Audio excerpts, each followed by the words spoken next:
Money on my mind, got my money in my mind, right? Money on my mind, got no time for that limelight. I'm from California, man, I guess we'll start with that. Bang down starter caps, glued to the cul-de-sac, looking like an artifact, trying to get their money back. Yellow jackets coming, mama about to have a heart attack. Southeast San Diego, we was at the heart of that. You moved about the hood, my nigga, you ain't want no part of that. Move to work and let the money drip the laundry mat. I pray to God the homie get his little daughter back. So many problems and it's not even a part of rap. So many suckers and they hating and they copycat. And life is bigger than these bitches that you hollered at. And if you bleed it out, I better get $3 back. And all I'm giving is the facts. Pay attention to the stats and never making mention of the jacks. Gotta keep the money stacked, work your way through the traps. Money motivated to the max. Money on my mind, got my money in my mind, right? Money on my mind, got my money in my mind, right? Money on my mind, got my money in my mind, right? Money on my. What up? What up, man? We back up in this motherfucker, man. Welcome to the remix with Cali Dre, man. Cali Dre is in the motherfucking building, man. What's up with y'all, man? You know what I'm saying? I feel like it's been a minute. You know what I mean? That's why I had to pop back up, man. I was like, damn, you know what? I ain't even talk. I ain't went and chopped it up with the people in a minute, man. So let me get out here and do my 1-2 just one time. You know what I mean? And let motherfuckers know I'm still in the building around this bitch, man. But yeah, man, I appreciate y'all for tapping in with your boy, man. We got a few things I want to break down tonight. Actually, here, let me put the show over here real quick on that screen. There we go. Got it a little better for it, nigga, man. But yeah, man, we got a whole lot to get into, man. Tonight, I'm just free flowing tonight. I wasn't even gonna go live because it really ain't been a whole lot of shit to talk about, to be honest with you, man. But it's a lot of shit going on in this politics arena, so I'm definitely gonna tap in with some politics tonight, man. What else am I? I got another story that I wanted to cover on NFL player Sam Beal, who has gone missing, and to my knowledge, I think his ass is still missing. You know what I'm saying? So we gonna jump into that story as well, man. But yeah, man. Welcome to the remix. You know what I'm saying? Hit that like button, subscribe to the channels, man. I'm on YouTube, Twitch, Kick, Instagram, TikTok, man. Just tap in Cali Dre, man. I'm gonna be there doing my 1-2, talking a whole bunch of shit as I do. You know what I'm saying? And yeah, man, hopefully we could get to the bottom of some of these situations we about to look into tonight, man. Cause it's a lot of bullshit going on in the country, man. And if y'all familiar with this channel, y'all know I'm going at all the bullshit. You know what I'm saying? I'm going at all the bullshit, man. So we finna get right to it, man. That's the only way I know how to motherfucking do it in this bitch, man. So I appreciate y'all for rocking with your boy, man. Let me pull up some of this information that I want to give to the people real quick, man, while we just chill and parlay. You know what I mean? Yeah, roll up, nigga. Roll something up for sure. You know what I'm saying? Post something up for sure. Cause we ain't gonna be in here too long, man, but we're gonna go real strong while we in here, man, because this is a whole bunch of bullshit going on in the country. And yeah, I think we need to chop it up. You know what I'm saying? I think we need to talk about it, man. First things first. Yeah, Trump trying to give the January Sixers $1.8 billion in cash. How many of y'all agree with that? Let me know in the comments if that's something that you agree with, because that's most definitely something that I vehemently fucking disagree with. You know what I'm saying? I vehemently disagree with this shit. This is wrong on so many levels, man. These people raided the Capitol, they treasonous, and they went to jail. They got found guilty in court. They ass went to jail, and I don't want my tax dollars going nowhere near this shit. So y'all let me know in the comments how y'all feel. But I'm totally against this whole thing, man. Totally against that whole thing. What else we got on here, man? What else we got on here that I wanted to talk about today? Hold on. Let me pull this back real quick. I done lost where the action was, man. Hold up. Let me pull this back real quick. Hit that like button, man. Subscribe to the channel for your boy one time, man. Let me see. How do I get back to the insights? Oh, there we go. Yeah. Let me get back to the show, man. Let me get back to this shit, man. Hit that like button, man. Subscribe to the channel. But yeah, how y'all feel about that $1.8 million fund that Trump got, that he putting up to try to help out the goddamn January 6ers, man. The treasonous motherfuckers that stormed the Capitol. Hey, you can't make this shit up, man. Like, you cannot make this shit up, bruh. Here, let me slide that back there real quick. Hold up. Let me slide that back. Hit that like button, subscribe to the channel, man. But yeah, Trump's latest scheme will go down as the most disgusting in American history. Yeah, I'd have to say so. I'd have to say so. I mean, this is pretty egregious right here. And then this came out today as well, man. There's two of the January 6th officers. They are actually suing to block this 1.8 billion lawfare fund. So yeah, let's hope to God that shit don't go through, because if it do, I might start my own goddamn riot in this motherfucker, bro. On God. Bezos. Hey, check out what Bezos talking about. Bezos talking about the bottom 50% shouldn't have to pay no taxes. What y'all think about that, man? You know what I'm saying? I kind of agree with that. I'm tired of paying motherfucking taxes. Get out my motherfucking bank account, bro. Ladies, y'all gotta fall the fuck back, bro. Woman arrested after sending a man 159,000 messages after the first date. Ladies, listen. Y'all gotta fall back. Let you know what I'm saying? Let a brother breathe sometime around this motherfucker, man. You know what I'm saying? This is quite unacceptable. Don't lock her ass up. Throw away the key. You know what I'm saying? This is unacceptable. Yeah. Hey, we gonna get to the bottom of this shit right here, bro. We're gonna get to the bottom of this shit right here. What is this, man? Trump says it's not possible to pay for Medicare and Medicaid.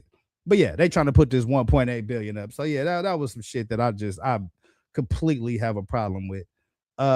New settlement, along with that 1.8, new settlement terms bar the IRS from investigating Donald Trump and his family for past crimes.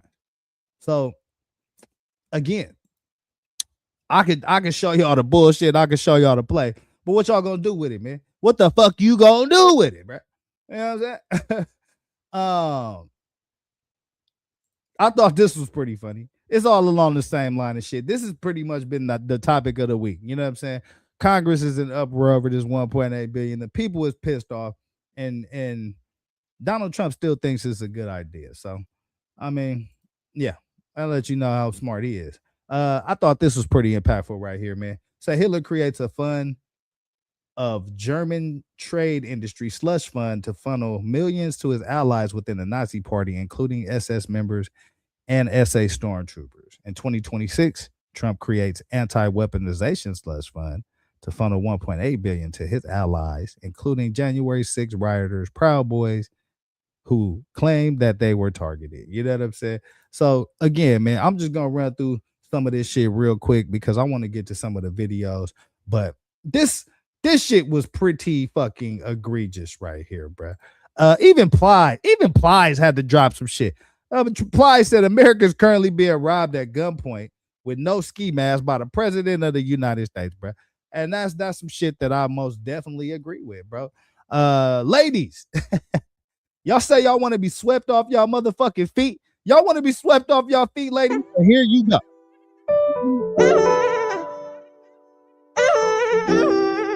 Got her ass swept off her. Ladies, you want to be swept off your feet, don't you say? Okay. Well, here you go, baby. Here you go. You know what I'm saying? That's how I go in America. They say in New York, man, it's some major flooding going on. So watch your motherfucking step. You know what I'm saying? Your ass will be rolling downstream in this motherfucker, man. Yeah, here goes some more video of the major floods that's going on. This shit wild, man. It's out of control. You know what I mean? Hopefully the people in New York, you know what I mean, is safe. Ain't nobody losing they life or nothing like that to these floods and shit, man. LAX airport. This how I get down in LA. Y'all thought it was grimy where y'all at. This how I get down in LAX. They just walking in, kicking their shoes off and stealing motherfuckers' bags, man. What are you doing? Come on.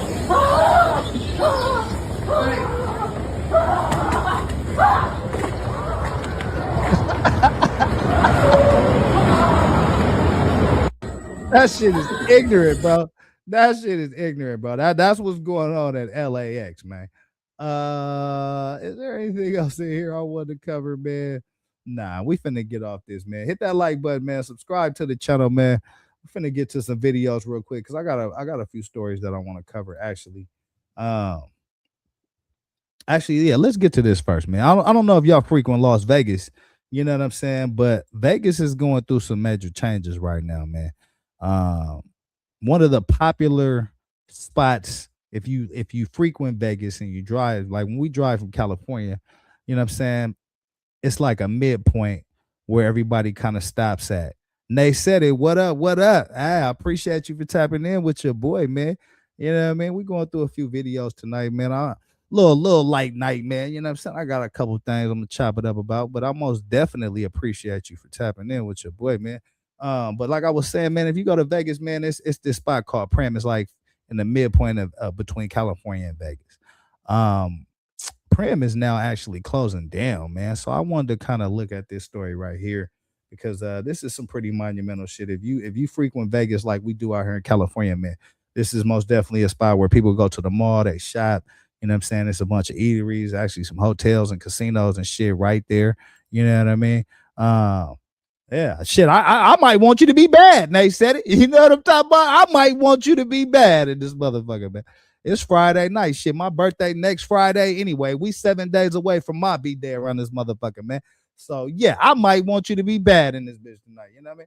But let's take a look at this video, man. Employees left scrambling after the remaining closures in Prim Resort destination. Coverage and the end of an era at the California-Nevada state line.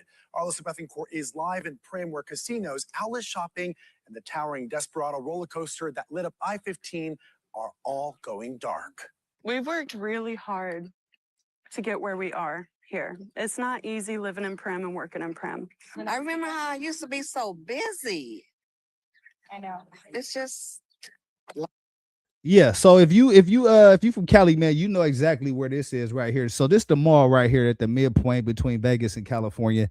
You know what I'm saying? Everybody stop there, do a little shopping, popping, you know what I'm saying? See if you could, you know what I mean, knock something down and take it to Vegas on your way. So this is a major like shopping mall right here on the way to Vegas. All this shit finna close down. Uncle G, what up with you, man? You know what I'm saying? Hey, Uncle G, you out here in the West. You see Vegas and Prim going through some major changes, man. That's what we tapping into right now, man. All that shit, the mall right at the midpoint, all that shit closing down, bro. lost for words. For decades, Prim was much more than just a stop on the way to Las Vegas. But with operations at Prim Valley shutting down, many are left wondering what could become of a town many people feel is slowly fading away. We'll take you out live to Arlissa in just a bit. But I also spoke with some people and spent some time out there this afternoon talking to those employees to find out what it means for them. Many told me they did not see this coming, and now they're scrambling to figure out what exactly is going to happen next. Prim Valley Casino Resorts, a familiar stop for all of us along I-15. Whiskey Pete's has already gone dark. Now the company confirming the last two major properties, Buffalo Bills and Prim Valley, will close July 4th, along with nearby shops and the truck stop. It's just terrifying, and it breaks my heart watching everybody push through and continue to work while they're crying, and they don't know where they're going to be in 2 months. It's sad. Megan Miller has worked at Prim Valley Resort since 2018. She is among the 344 workers that Dieter is reporting will lose their jobs. And we're like, is this real? Is this really happening? Is it real? They're like, yes, it's real. Everything's closing. The gas stations, all the casinos, it's real. Megan tells me her boyfriend's been working for this company since 2001. Her mom for 8 years. Between them, she says they've built a life here. She says they're also raising 3 kids who depend on both Megan and her boyfriend, now all facing the same looming deadline. Megan tells me she was inside working as a cage cashier when she received this letter right at 5 o'clock, letting her know that she was not only losing her job, but also her home. All residents of the Desert Oasis Apartments, is where we're at right now, will be required to vacate their apartment unit, return all keys and company property no later than July 6th of this year. What came to mind for you immediately after that? Panic. Just pure panic. The letter also says to support a smooth transition, as of May 15th, 2026, the company will no longer deduct weekly rent and will not require any future rent payments to be made. That's still not going to be enough saved up to be able to do anything, to put a roof over my kids' heads, you know? Megan says Prim's isolation has always made life expensive. We've worked really hard to get where we are here. It's not easy living. Yeah, so it's It's gonna be some major changes, man. This spot right here, Whiskey Pete's, the mall, all that shit, man. Most definitely been a fixture for any time you travel into Vegas. You know what I mean? That's most definitely a stop you make. Everybody stop there, do they shopping. You know what I'm saying? I done got some fly ass shit out of there on the way to Vegas. I'm trying to tell y'all that stepped out that motherfucker looking like the man. You know what I'm saying? So I'm most definitely sad to see all this shit is shutting down under the Trump administration, I must say. Yeah, because even ever since I was a little kid going to Vegas, man, this was just like, something we did as a family. Everybody stopped there, meet up there, chop it up, kick it for a few hours, you know what I mean? Then you continue on the next little hour or so to Vegas, you know what I'm saying? So yeah, man, it's shit is changing, you know what I mean? Jobs is being lost in this motherfucker, man. That's for sure. In Prim and working in Prim. Gas, food prices, expensive stuff. It's not easy, but we love our home. She says dozens of families here, loyal and long serving, now face eviction and unemployment days apart. And I'm speaking on behalf of everybody. They deserve help. They are loyal and they are good people and they are hard workers. They deserve the help that they're not getting. They're not getting it. Hey, listen, let me tell y'all, man, listen. I done did some of my best work in this parking lot, in this venue right here. You know what I'm saying? I done did some of my best motherfucking work. Okay. So trust me. Hey, listen. This is a sad story for me right here, bro. You know what I'm talking about? This is a sad story for your boy.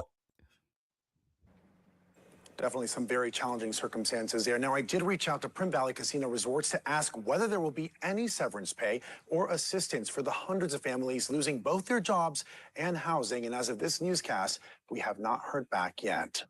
And while workers face uncertainty, travelers and longtime visitors are also reacting to this big news. For decades, Prim has been part of the Southern Nevada road trip experience. And Alyssa, for so many people, this place holds a lot of memories. Abel, absolutely. You know, all throughout the day, people have been stopping by here after hearing this news, and almost everybody that I spoke with has some sort of memory tied to this place, whether it was the roller coaster, the casinos, or the outlet shops, or simply making one final stop on the way to or from Las Vegas.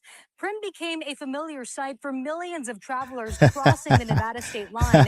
For many families, stopping here became a part of the road trip. I know it did for mine, but today, many of those same landmarks sit quiet and empty, and now people are coming out to take one last look before it all shuts down. Yeah. It's just so sad. It was like one by one, a triple effect. This was the main stop, like snack break, restroom break. You just think back every time you pass by, oh, I remember how you stopped here. Yeah. Hey, listen, it might not sound like a big thing, man, but we travel back and forth to Vegas a lot. We hit that 15, and this is just a spot that everybody pull up at. You know what I'm saying? It's a mall in the middle of nowhere, an hour and a half away from Vegas. You know what I mean? Go in there, get fly, get right. So, like I said, I've done some of my best work in this area right here, man. And so, yeah, it's definitely sad to see, man. But yeah, it's a lot of shit going on, man. A lot of jobs is being lost. A lot of places is shutting down, and I blame Trump. I'm gonna be honest with you. Y'all know how the fuck I keep it around this motherfucker, man. And here's why. While we on this subject, let's check this video out. You know what I'm talking about? Adulting can be expensive, and new data shows Generation Z is having trouble keeping up. A new Bank of America survey found nearly half of Gen Z, defined as adults ranging from 18 to 29, say the high cost of living is standing in their way toward financial success. 42% say they live paycheck to paycheck, including some. Hey, how many of y'all the high cost of living is standing in your way to success? I know that shit's in my motherfucking way for sure. It's like a brick wall, nigga. I've been trying to tear that motherfucker down my whole life. So, and it got worse once Trump got elected, please believe. So, yeah, bro. Yeah. Who make more than $100,000 a year, and 17% spend more than half of their paycheck on housing, up from 10% in 2024. Despite this, the survey shows 66% of these young Americans are still actively saving money. Many of them are doing it without help from their families. For more, let's bring in Will Smeda. He's the head of financial centers at Bank of America. Will, only 34% of Gen Z say they would get financial help from their families. That's down from 46% in 2024. What's changed? Yeah, so it's good news, obviously. It means Hey, I'm gonna tell you what's changed. Your motherfucking family is broke now too. Your family ain't got no goddamn money to give you. How they gonna help you? And they pockets is inside out. This motherfucker, man. That's the problem. Gen Z are becoming more financially independent. I think a couple of things. I think the labor market has straightened out a little bit for them. I think that sometimes financial habits take a couple of years post college to really lock in. And I think that saving strategies have gotten quite a bit better. So it's really good news. But there's plenty of things on Gen Z's mind. There are certainly significant concerns with saving for a home, concerns. Listen, man, I don't care what gen you in. You could be in Gen Y, Gen Z, Gen X, Gen H, Gen Q. Shit is real out here, bruh. You know what I'm saying? Everything going up but your motherfucking wages, man. You know what I mean? Everything going up but my motherfucking bank account out this bitch, man. So, yeah. I mean, I just seen a study, man. 25% of the people, it was like an ND study. 25% of people that's out of work right now saying it's taking them a year or more to find work. And I've been that motherfucker. I've been sitting on I just sat on the sideline for a year and a half, and that shit ain't no motherfucking joke. You feel me? What up, Dr. Nino? You know what I'm talking about? Hey, Dr. Nino, I just covered Prim cutting down, man, right there in the midpoint between Vegas and Cali, man, where the mall at. They shutting that whole shit down, bro. You know what I mean? But and as you can see, a lot of other shit's getting shut down by this story. So yeah, let's tap in with this, man. With putting enough money away for retirement, and then obviously putting away the emergency savings account. So there's a host of stressors. I think the idea, though, is that our Gen Z age, large age group, starting at 18, going all the way to 30 years old, as our Gen Z move into the real world and start adulting, things are looking up. I mean, are they to blame at all, or is it mostly just victims of the current economy? I know that they say this is like, the treat yourself time. The survey found Gen Z treat themselves more than any other generation, but they feel bad about it. How does that play in, you think? Yeah, it's a strange data point, but 92% of Gen Z say that they treat themselves. By the way, half of them weekly. And these are small treats. So think Starbucks, think. Okay, let's start right there. Gen Z, y'all spending way too much motherfucking money if you ain't got no job. That's the first part about being an adult. You gonna have to sacrifice some shit. You know what I'm saying? Fuck that Starbucks. And you want to get to work, don't you? Shit. You know what I'm saying? So, some of that might be priority setting, but jobs is real weak right now. I mean, let's take a look at the job outlook. Yeah. Why are we talking about this politics shit? I mean, let's go all the way with it. I ain't gonna be here all night anyway, man. I just want to give y'all a couple of little breakdowns, but shit been moving in this politics area. I had to get in here tonight and chop it up with the people, man. A recent survey by the job board Monster reveals 25% of people looking for work say it's taken a year or more to secure a new position. As promised, Steve has charts on that. Steve, let's start with your first, talking about a flagging job market as you describe it.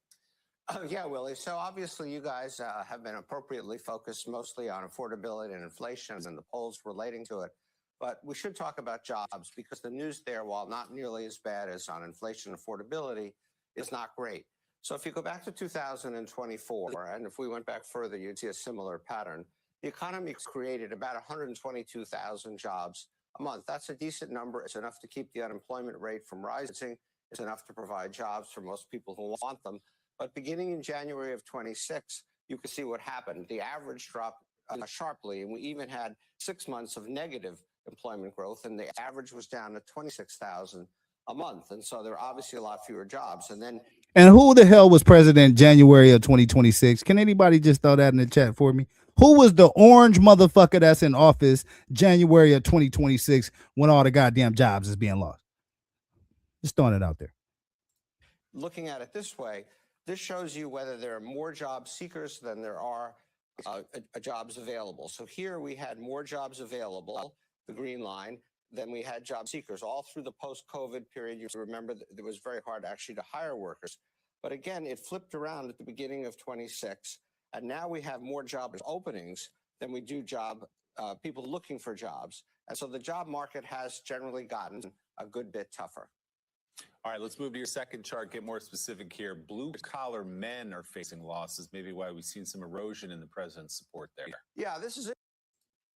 That's code language, man. When they say blue collar men, that mean yo black ass. All you warehouse working motherfuckers, all you truck driving motherfuckers, you know what I'm saying? All you janitorial motherfuckers, grocery bagging motherfuckers, they talking to you, bro.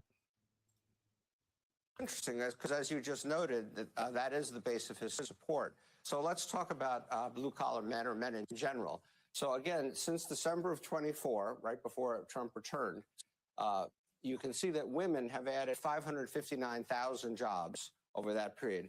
Men have actually lost 155,000 jobs. So there are fewer men employed today than there were when Trump arrived. And I'm going to show you why most of them are almost certainly blue-collar. So part of this relates to the fact of which professions women are more prevalent than others. Women occupy 78% of the healthcare jobs. Healthcare has been the single biggest source of job creation in the economy over the last year or two. So I've shaded in green and in the ones that are very positive, yellow, those that are pretty neutral, and those in red. So when you get down here, where women are a relatively small portion, things like manufacturing and transportation, mining, oil and gas, you can see that the number of jobs has actually been declining. And so these are more blue-collar professions where we've been losing jobs. One exception is construction. We've been building a lot of data centers, so construction is actually pretty strong. But women up here in the green, men down there in the red. And a timely third chart, Steve, as graduation season is upon us. A tough market right now anyway for college graduates. How about? Yeah, we just covered that in the last video, man. You know what I'm saying? Graduates is having a goddamn hard time. Old people having a hard time. People in the middle having a hard goddamn time. The only people that ain't having a hard time is the people that are at the top 1%. Now, those are the people that are winning right now in life. Please believe that. But yeah, I didn't want to get too political tonight, man. I just wanted to throw a couple things out there, put it in y'all mental, man, so y'all could kind of, you know what I'm saying, take a look at that, man. But this the remix with Cali Dre. I appreciate y'all for rocking with your boy, man. Hit that like button, subscribe to the channels, follow the channels, share the videos, all that shit, man. I'm finna jump to a couple other stories. What did I want to look at, man? Okay, let's take a look at this, man. What we looking like on top? Yeah, we good. Let's take a look at this real quick. Cause it's a what the fuck? Oh yeah, okay. It's a WWE star Orlando arrested in Orlando after alleged attack. I wanted to look at this real quick. Hit that like button, man. Move over, Einstein. Yeah, Einstein, move your ass over so I could do this show, man.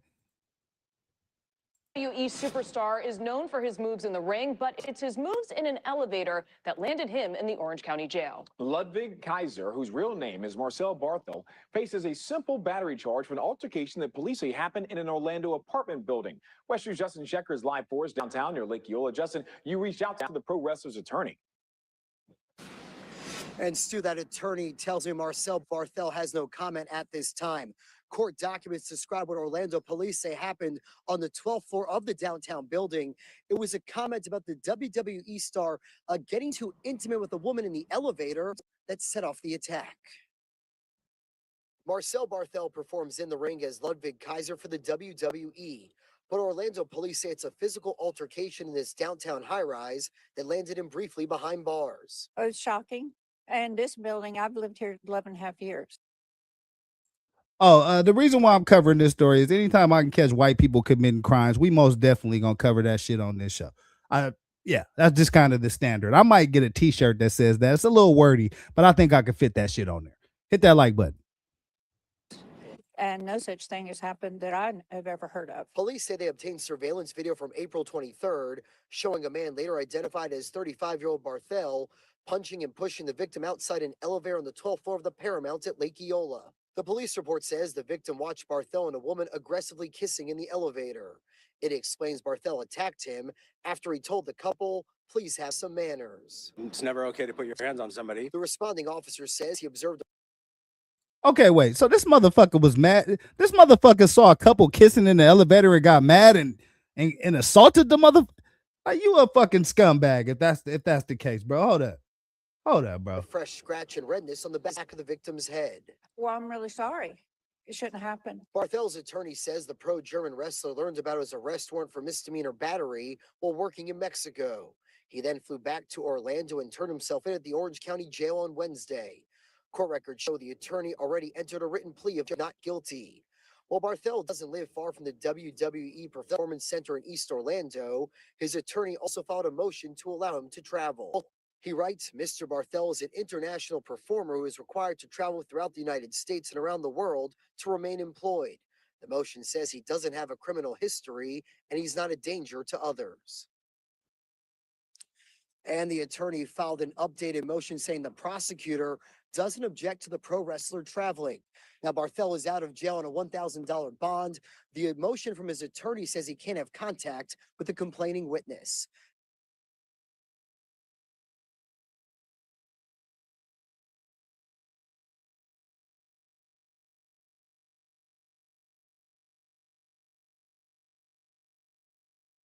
Hey, babe, how many times a week were you at the gym getting ready for this trip?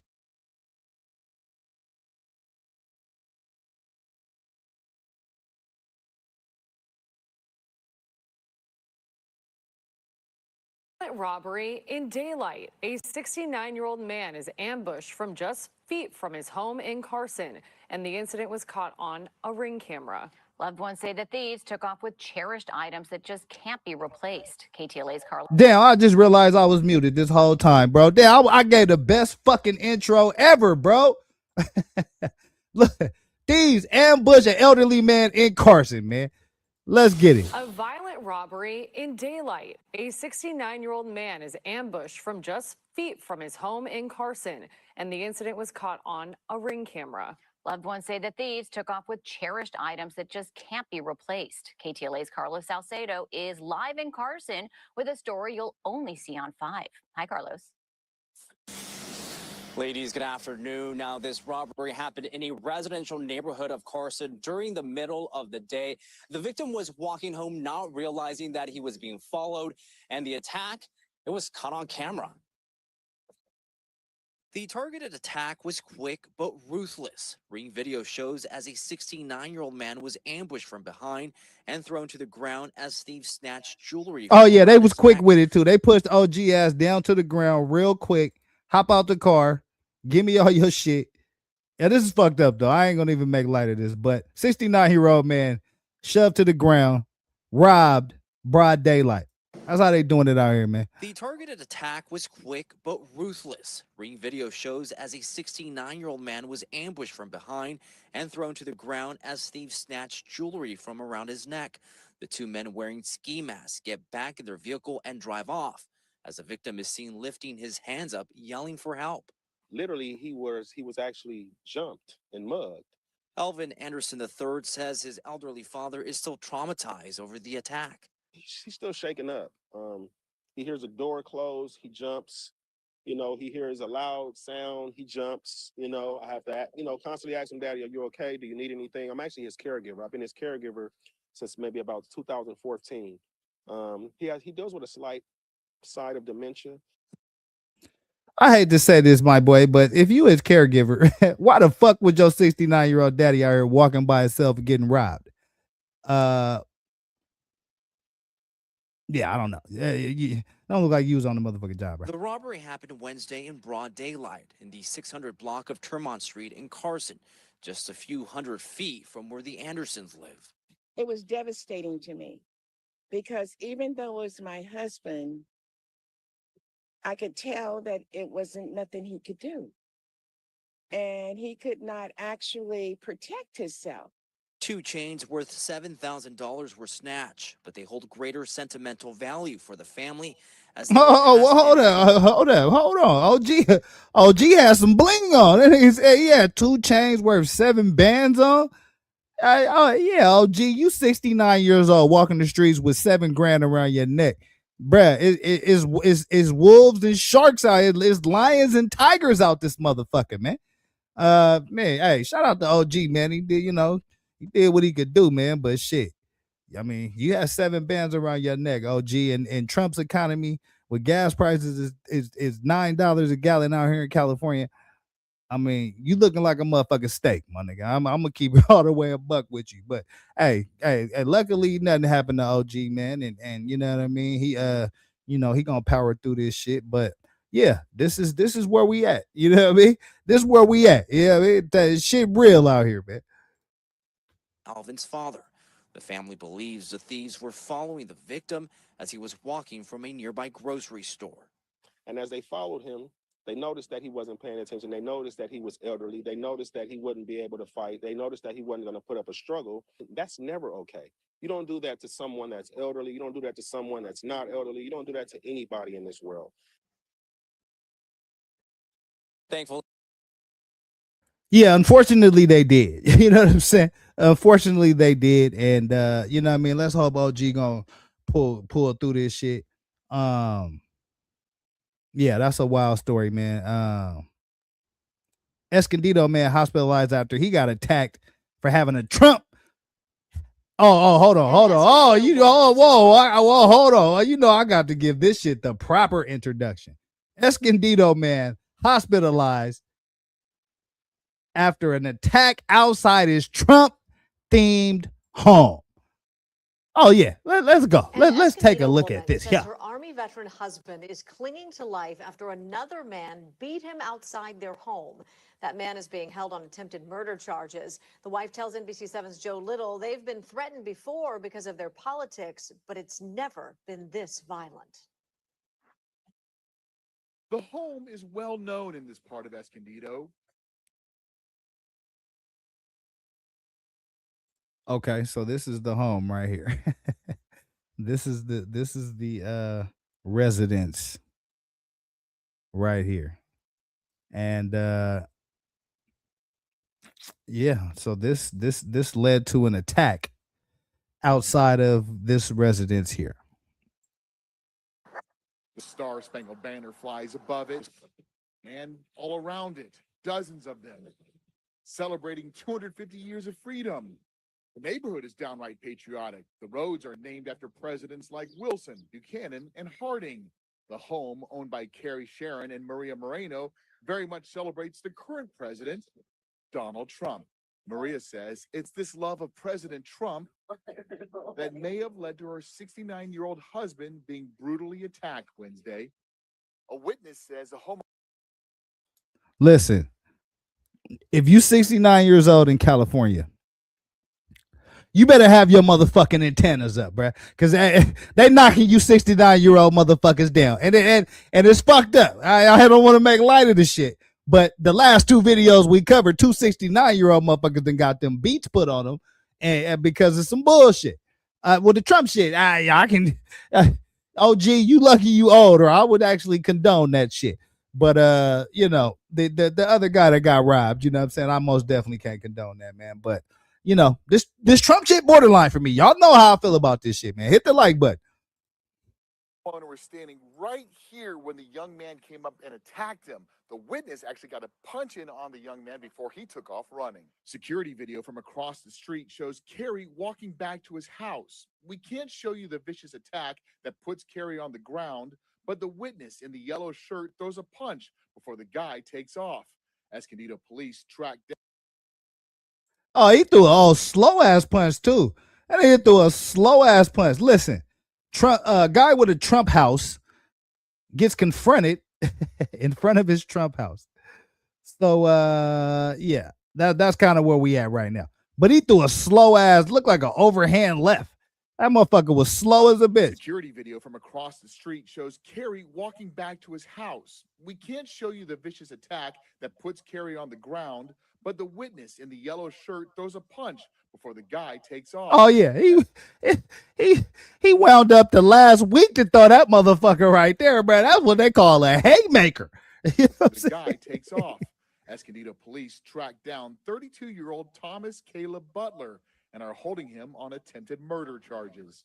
Damn, attempted murder charges. Weren't optimistic about for trying to knock hell out of a 69-year-old Trump supporter, man. Yeah. That's how it is out here, bro. She says Carrie is an Army veteran and is currently a cook at the nearby senior center. I love these. She says they're threatened all the time. People don't like their home, but it never turned violent until Wednesday. Mi corazón es tan grande que. She says, my heart is so big that I pray for everyone. I ask God to bless us all and give us strength to continue moving forward. Now, what I find interesting in this piece of footage right here, if you read the top of her hat, it says "Make lying wrong again," and she's sitting in a Trump house with a hat that says "Make lying wrong again." I mean, you can't make this shit up. You know what I'm saying? This shit, some of this shit just writes itself. I could take this shit in a whole bunch of different directions right now. But what I am going to say is this. The president of the United States condones violence against his enemies. So when those supporters who support that violent agenda have violence brought to their doorstep, I don't know if I can necessarily say that that's the worst shit in the world. And I'm going to be perfectly fucking honest. I don't condone political violence. I don't think niggas should really get to no kind of real violence. I mean, you're going to get your fight on in the streets, but I ain't about really killing nobody over nothing senseless and none of that kind of shit. But the current politics of today, which I talk about on this show a lot, because it's my motherfucking show. But I talk about that shit on this show a lot. And those current politics have a president that, hell, he's trying to get a $1.8 million slush fund to the January 6th assholes that stormed the Capitol. So when that violence is played on TV, it's downplayed as, oh, it was a party, and they were partying. They were just, they were playing, yelling, "Hang Mike Pence." And when they called the black police officer the N-word, they were just joking around. They're just partying while he's fighting for his life. And the other officers are fighting for their lives. The other Capitol Police officers trying to defend, the symbolism of democracy in this country.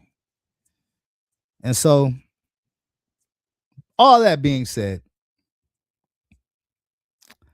if you lie down with fucking dogs, you got to expect them fleas to show up. And if you don't, then that's part of the reason why we look at you with a "Make lying wrong hat again" hat in a Trump house when Trump told over 20,000 lies documented in his first term. That's not even counting the fucking year and a half he's been president this term. So I'm not so mad at this. I'm gonna be honest with y'all. That's just what it is with me. Call me what you want, but sometimes you get what you ask for. Moving forward may be tough. In Escondido, Joe Little, NBC7. And listen, I got no personal pleasure out of that. I don't want to see any 69-year-old man get the beats put on him. But if you support that type of energy, then you can't be mad when it shows up at your doorstep. You know what I mean? Did I have a smoke for Joe? Nah, what happened to Joe? Joe who? What Joe you talking about? I ain't even tapped in. I've been trying to prepare for this show, man. Give y'all a little political information in this bitch. Matter of fact, man, hit that like button and subscribe to the channel since I'm working so hard in this motherfucker, man. Shit. Where else did I want to go with this shit? Oh, hold up. Look, I'm in mid-show. I can't even do it. Where else did I want to go with this, man? Let's take a look at this story right here. It's a TikTok star is accused of murder for hire plot for trying to kill his father. LA prosecutors accusing a TikTok star of trying to hire somebody off the dark web to kill her ex while they're. Let me know if the sound is good. Let me know if y'all got an echo or anything, bro. What happened to Dr. Nino? What happened to Biden? Biden out of there? What happened?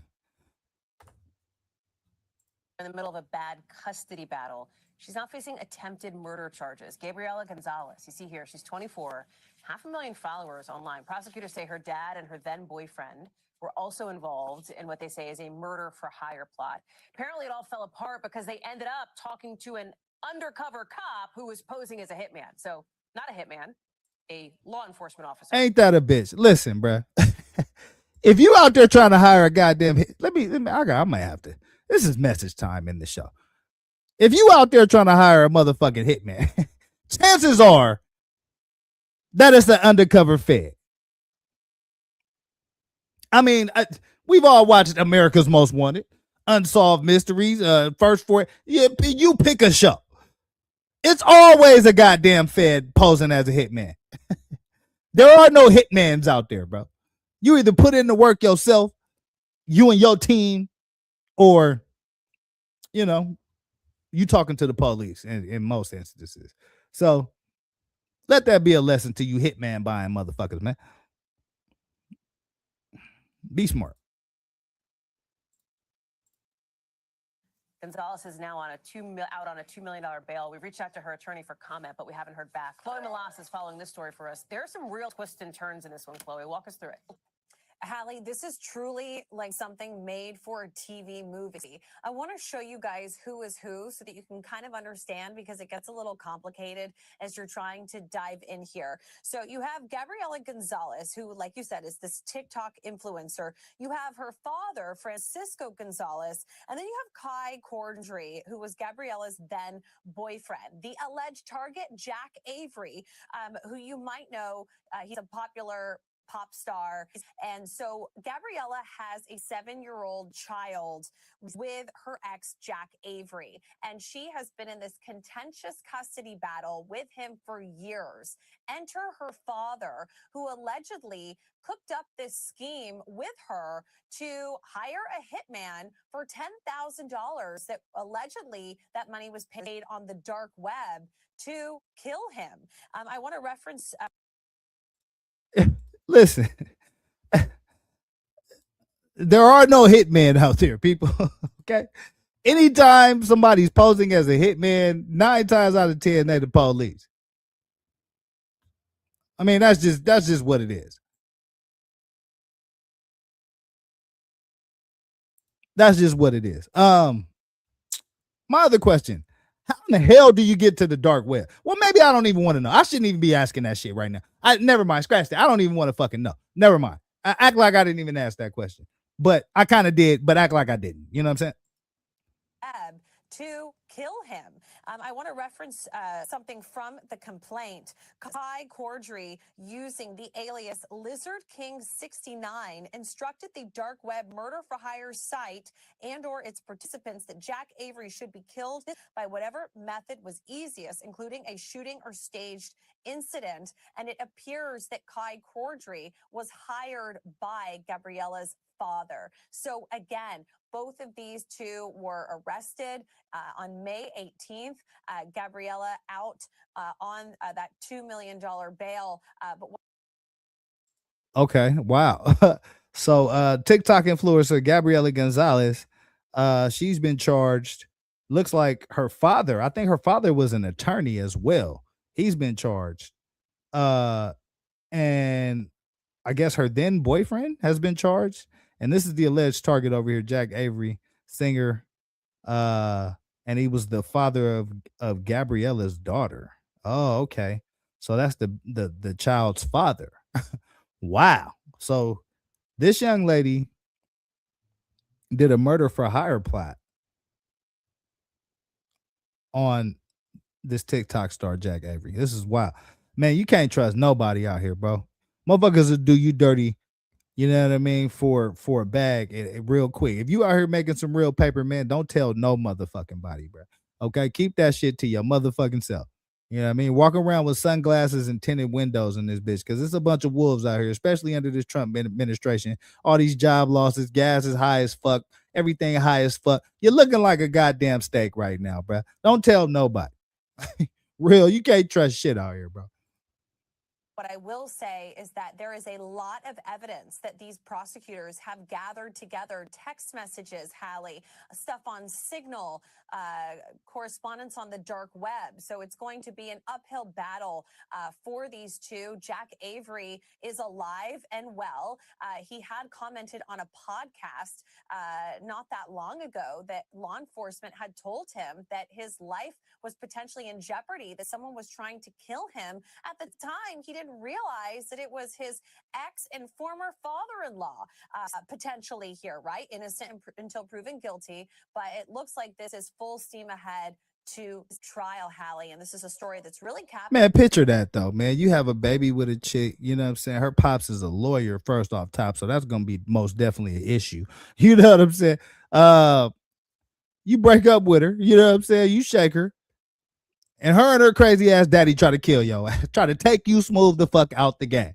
Like, man, you can't make this shit up, man. You know what I'm saying? Money make people do strange things, man. You know what I mean? Like that's a wild one right there.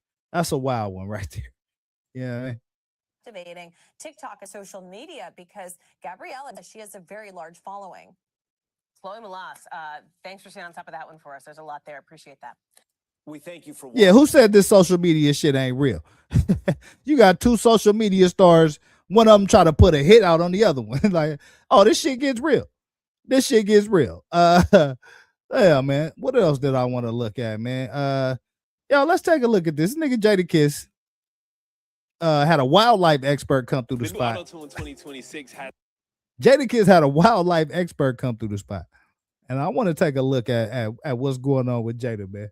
Let's take a look at this. You know, I'm from at the time. We saving the birds. You know what I mean?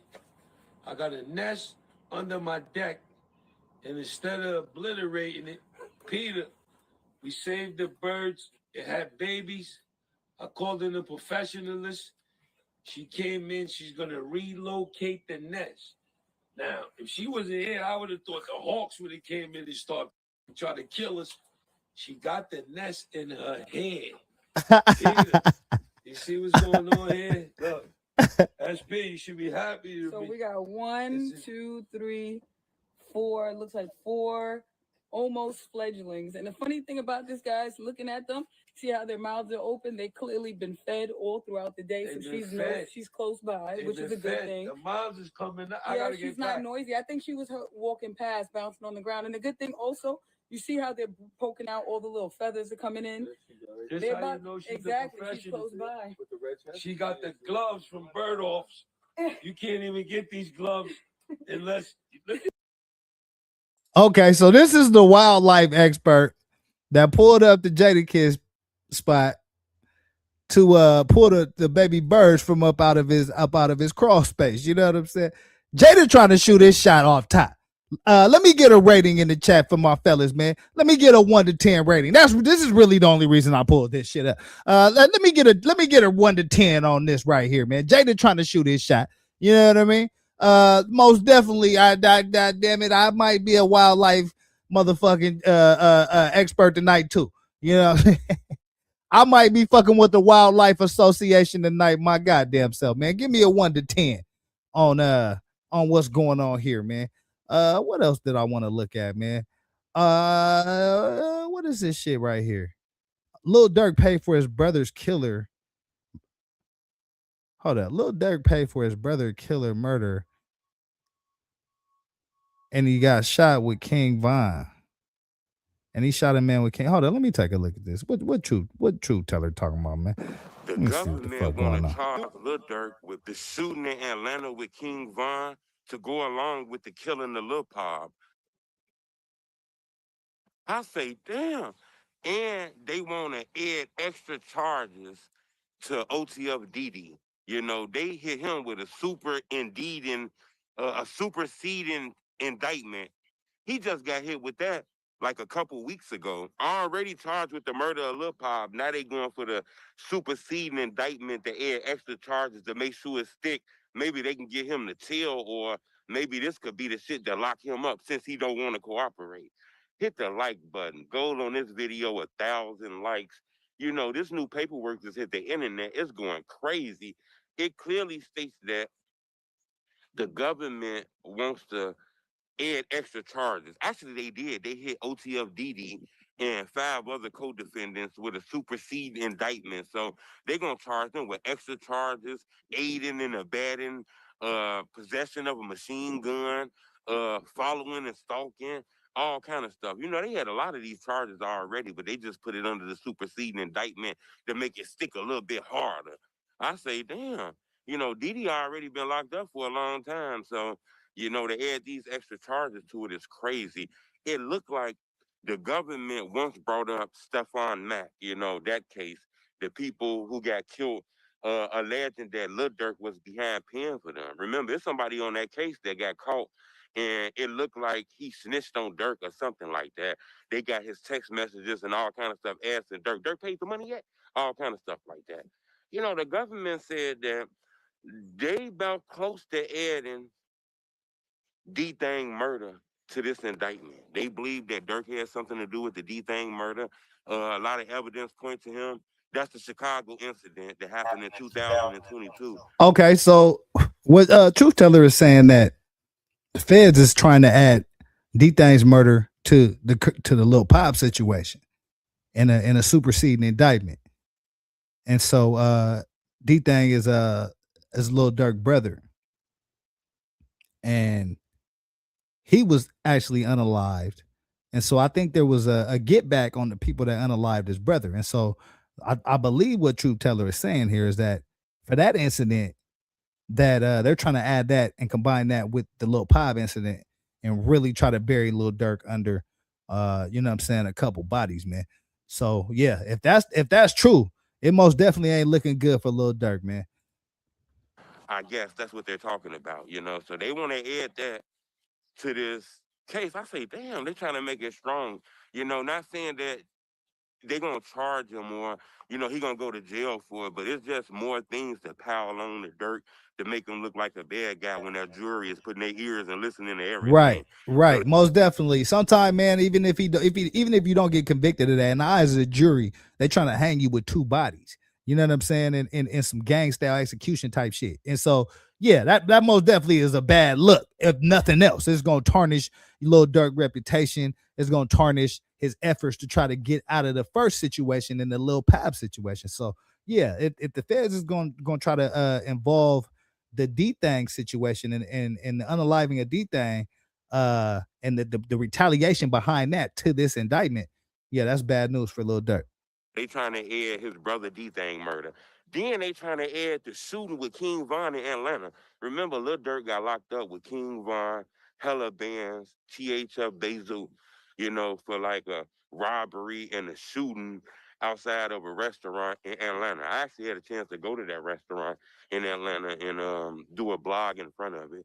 But yeah, Yeah, that's cool, fam. But so Lil Durk, they also are trying to connect him with the situation that happened with King Von. So that's the part I want to spin back because I didn't really understand that. Hold on, let me spin that back real go to quick. that restaurant in Atlanta and do it with King Von. King Von in Atlanta on the dirt to make him look like a bad guy when that jury is putting their ears and listening to everything. So they trying to add his brother D-Thing murder.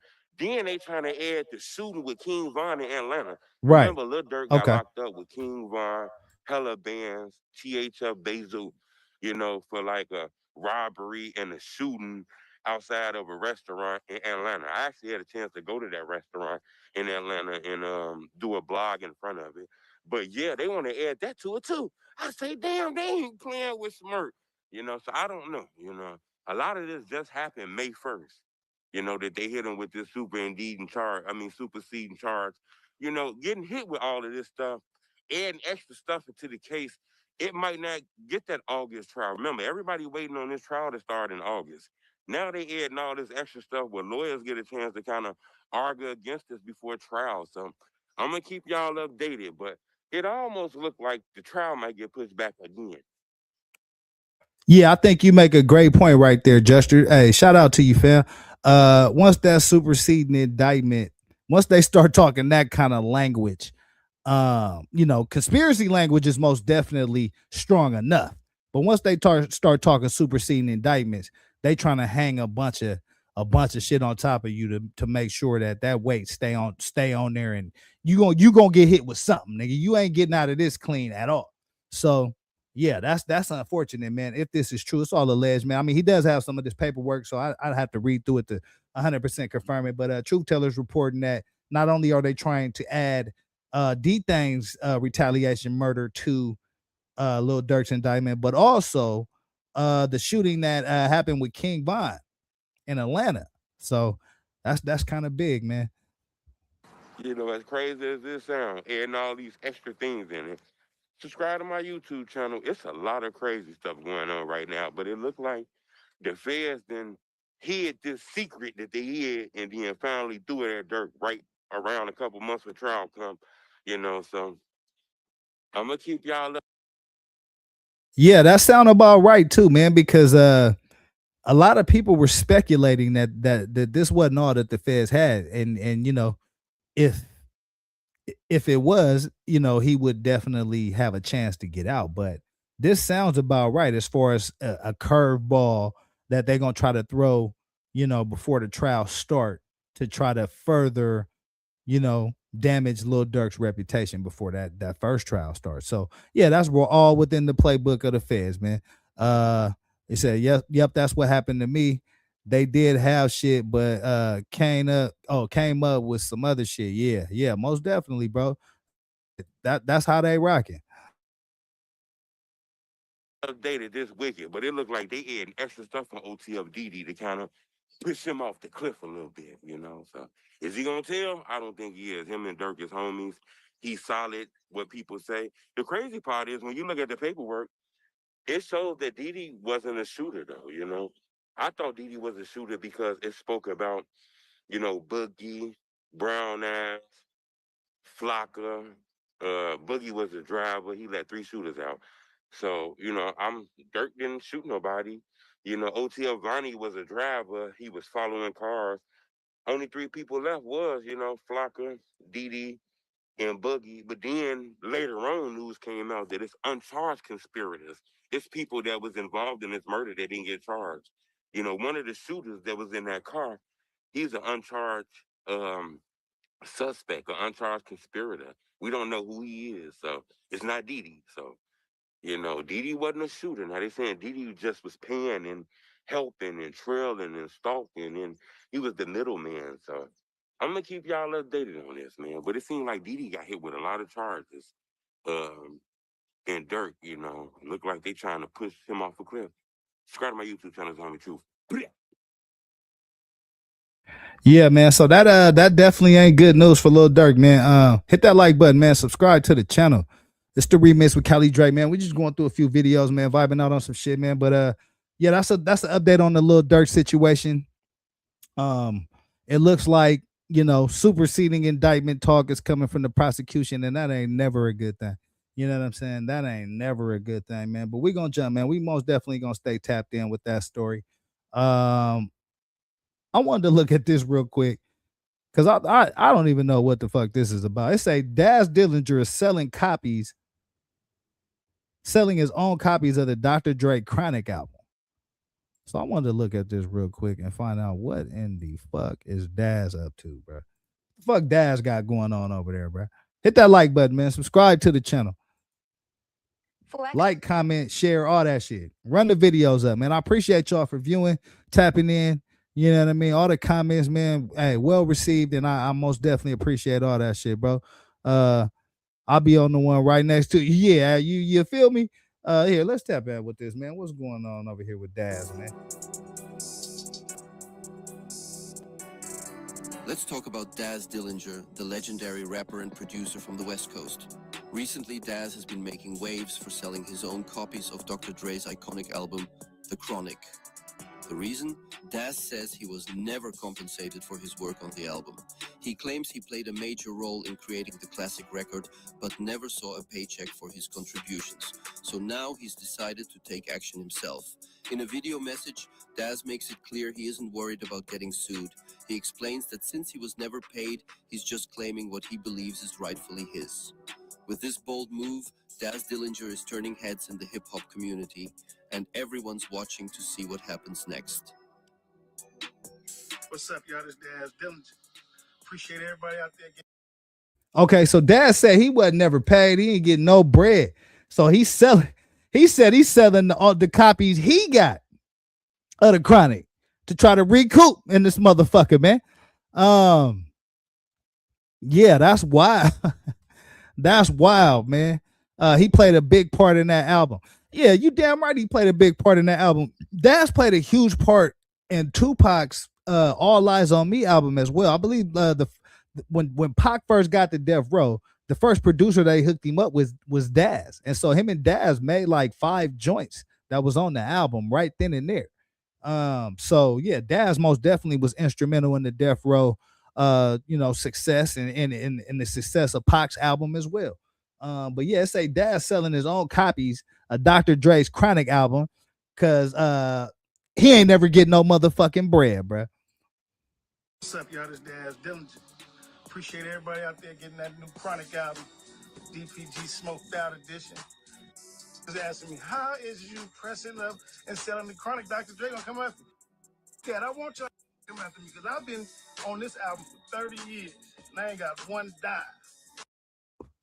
Dad said, "Fuck y'all, bruh. I'm pressing mine up in the garage, nigga. I'm pressing the re-releasing this bitch, nigga. You got Daz fucked up, nigga. Y'all got Daz fucked up, nigga. Daz said he finna get his bread, nigga, on the back end, nigga." You pressing up and selling the Chronic, Dr. Dre gonna come after me? Dad, I want y'all to come after me because I've been on this album for 30 years and I ain't got one dime. So I bought me a pressing machine to do the jewel wrap and everything just like this. So I pressed it up. I'm gonna get my money out of the situation. And when they come and say, why is you?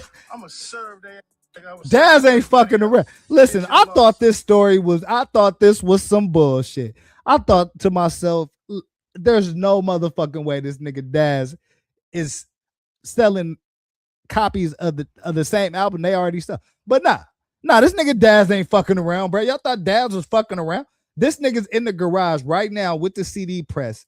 Right now, nigga. You know what I'm saying? Late night. Pressing up Chronic albums, nigga. Shout out to this nigga Daz, man. He gonna get his bag one way or the other, man. Nigga, Death Row ain't gonna hold Daz back, bro. Death Row ain't gonna hold Daz back, bro. Come after me because I've been on this album for 30 years and I ain't got one dime. So I bought me a pressing machine to do the jewel wrap and everything just like this. So I pressed it up. I'm gonna get my money out of the situation. And when they come up saying, why is you? I'm gonna serve their like I was serving everybody else. Here's your lawsuit because you owe me for this album. 30 years worth of royalties. So bring your over to the pound, snooping around, and I'm gonna lay it down. Vice versa. You know what I mean? Daz Dillinger. Order now. They going fast. DPG Smoked Out Edition. My nigga Daz is not fucking around, bro. Hey, listen. Daz Dillinger said he got the press, he got the rap kit. You know what I'm saying? He got a few young niggas ready to go hustle these motherfuckers. Dr. Dre, y'all come holler at me if you want to. But I've been on this bitch 30 years and I'm about to get mine about this shit, bro. Hey, how many of y'all think Daz going about this shit the right way, man? Is this real or is Daz on some promo shit? Is Daz trying to get somebody to cut him a royalty check around this motherfucker, man? Yeah, I thought this shit was funny as fuck though. Daz ain't fucking around, man, about his royalties, man. Hit that like button.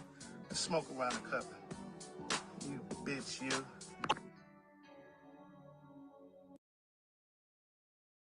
Yeah, and there's that, man. What do we still have to play CDs on? That's a great question. You gotta holler at Daz about that shit, my nigga. Okay. That's a conversation between you and Daz, my boy. You know what I'm saying? I'll just bring the news, my nigga. I don't, you know what I mean? I don't got all the answers in this shit, bro. I'm just here to bring the motherfucking news, man. Hit that like button, subscribe to the channel, man. This the remix with Cali Dre, man. It look like Daz might have an album on the way. Yeah, shit, he better have an album. I hope he ain't just dependent on the Chronic sales, nigga, because they I'm sure they didn't probably juice that dry. You feel what I'm talking about? But yeah, we gonna see, man. Dad said he going for what he know. You know what I mean? Dad said he going for what he know, man. But we gonna jump, man. We most definitely gonna stay tapped in with Daz and what the fuck he got going on. Is there anything else I wanted to talk about, man? Before I get to the main story that I wanted to cover, what is this? Nah, I don't want to talk about that. Hit that like button, man. Subscribe to the channel. Yeah, I wasn't even gonna go live tonight, man. But I was like, man, I gotta chop it up with the people, man. You know what I'm saying? See what the fuck really. Oh, oh, let's take a look at this shit right here. I thought this was wild as fuck. I know how many of y'all like steaks. You know what I'm saying? Y'all like steaks in this motherfucker, man. This is what the future of steak look like.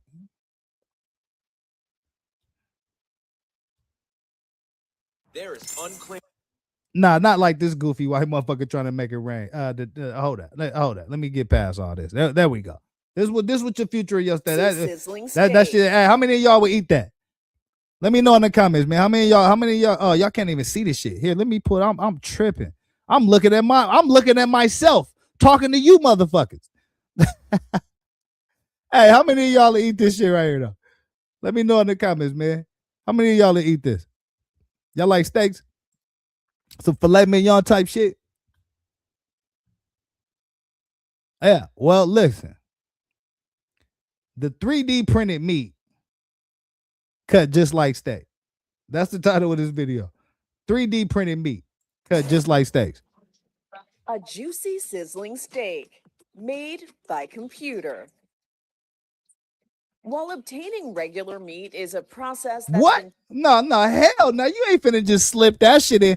Spin that all the way the fuck back. What? a juicy, sizzling steak made by computer. Oh, that's what the fuck I thought I heard. A steak made by computer. Oh, hell no.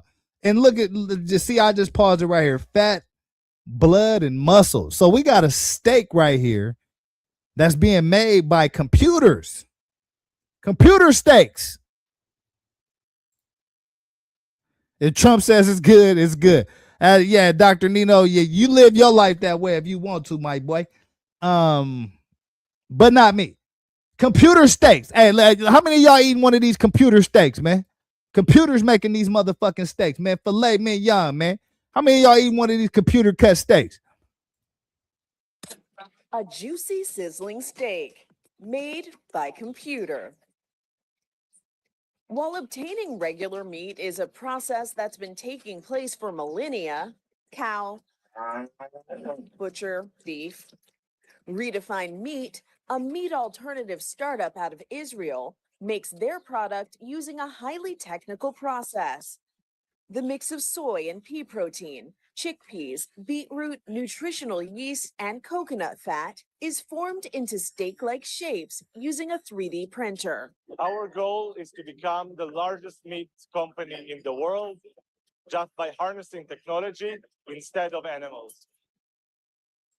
Yo, how many of y'all gonna eat the computer steaks from this Israeli motherfucker right here, bruh? How many of y'all gonna eat some computer steaks from this European fuck right here, bruh? Let me know in the comments, man.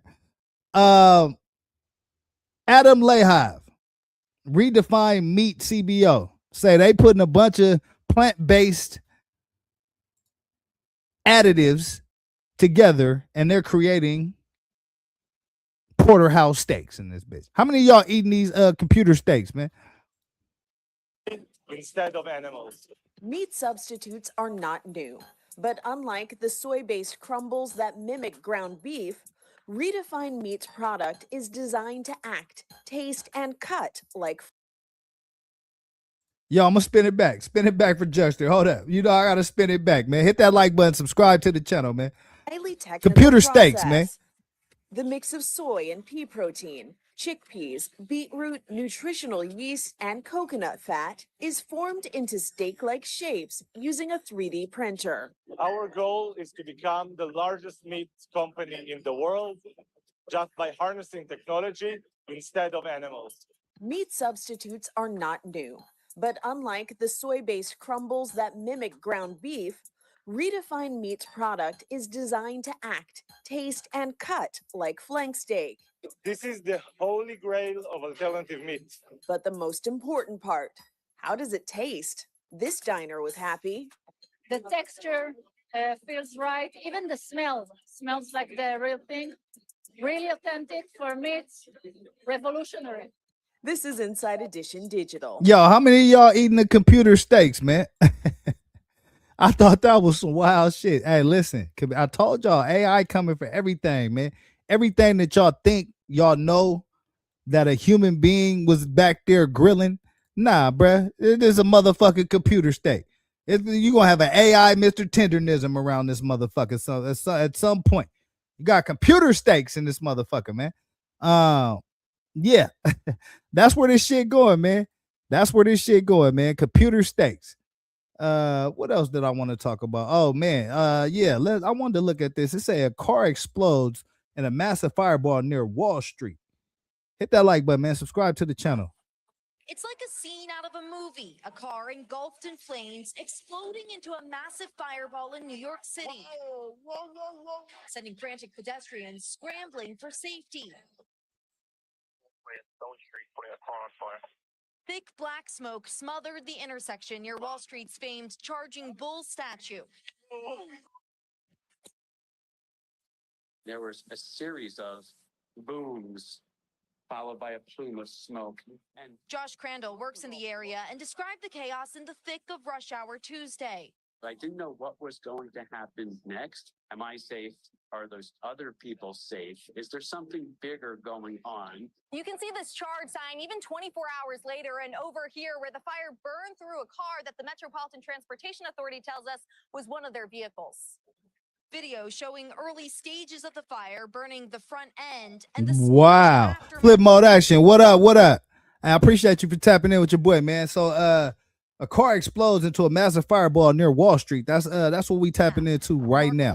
Hit that like button. No one was injured in the massive fireball as they investigate what caused the stunning scene. Emily Ikeda, NBC News, New York.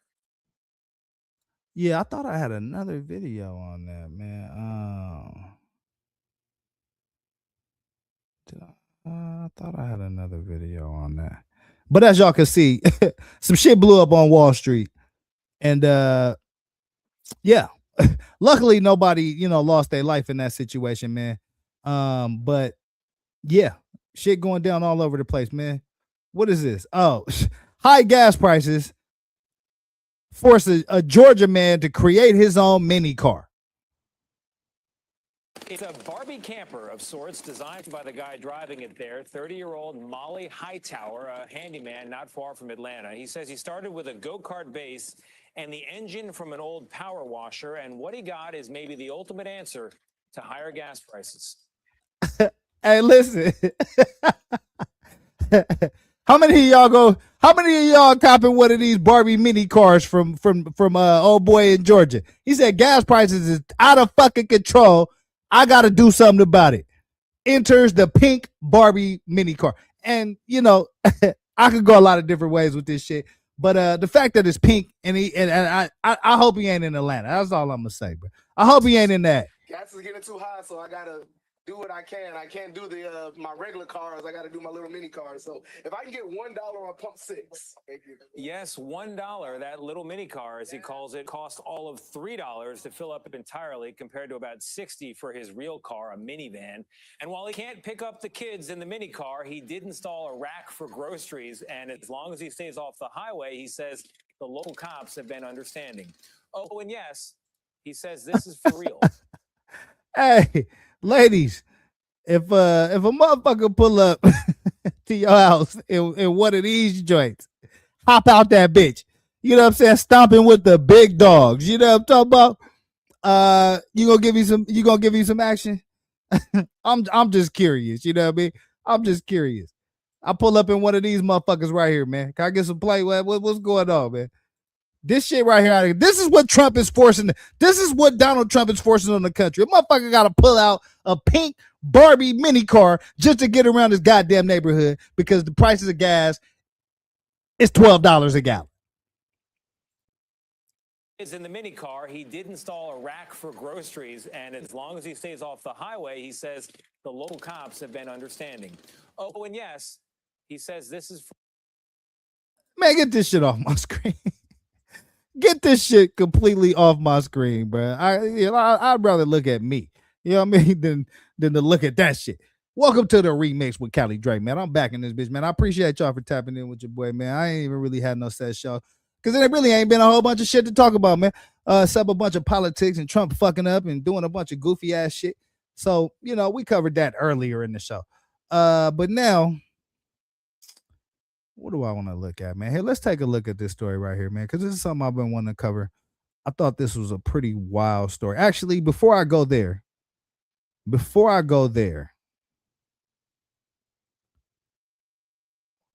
where's that other story at? Hit that like button, man. Subscribe to the channels. Let's take a look at this. It's a woman charged with stabbing a married couple in Southeast Houston. I wanted to take a look at this, man. Let me see what this is all about. Tonight, a woman is charged with going on a knife-wielding rampage, allegedly attacking and stabbing two people. Police say she stabbed a married couple, leaving them with gruesome injuries to their abdomens after threatening several others. It happened near a convenience store not far from Broadway Street in Southeast Houston, where police say the woman was caught on camera. Katira Winfrey, she joins us live with more on this investigation. Katira.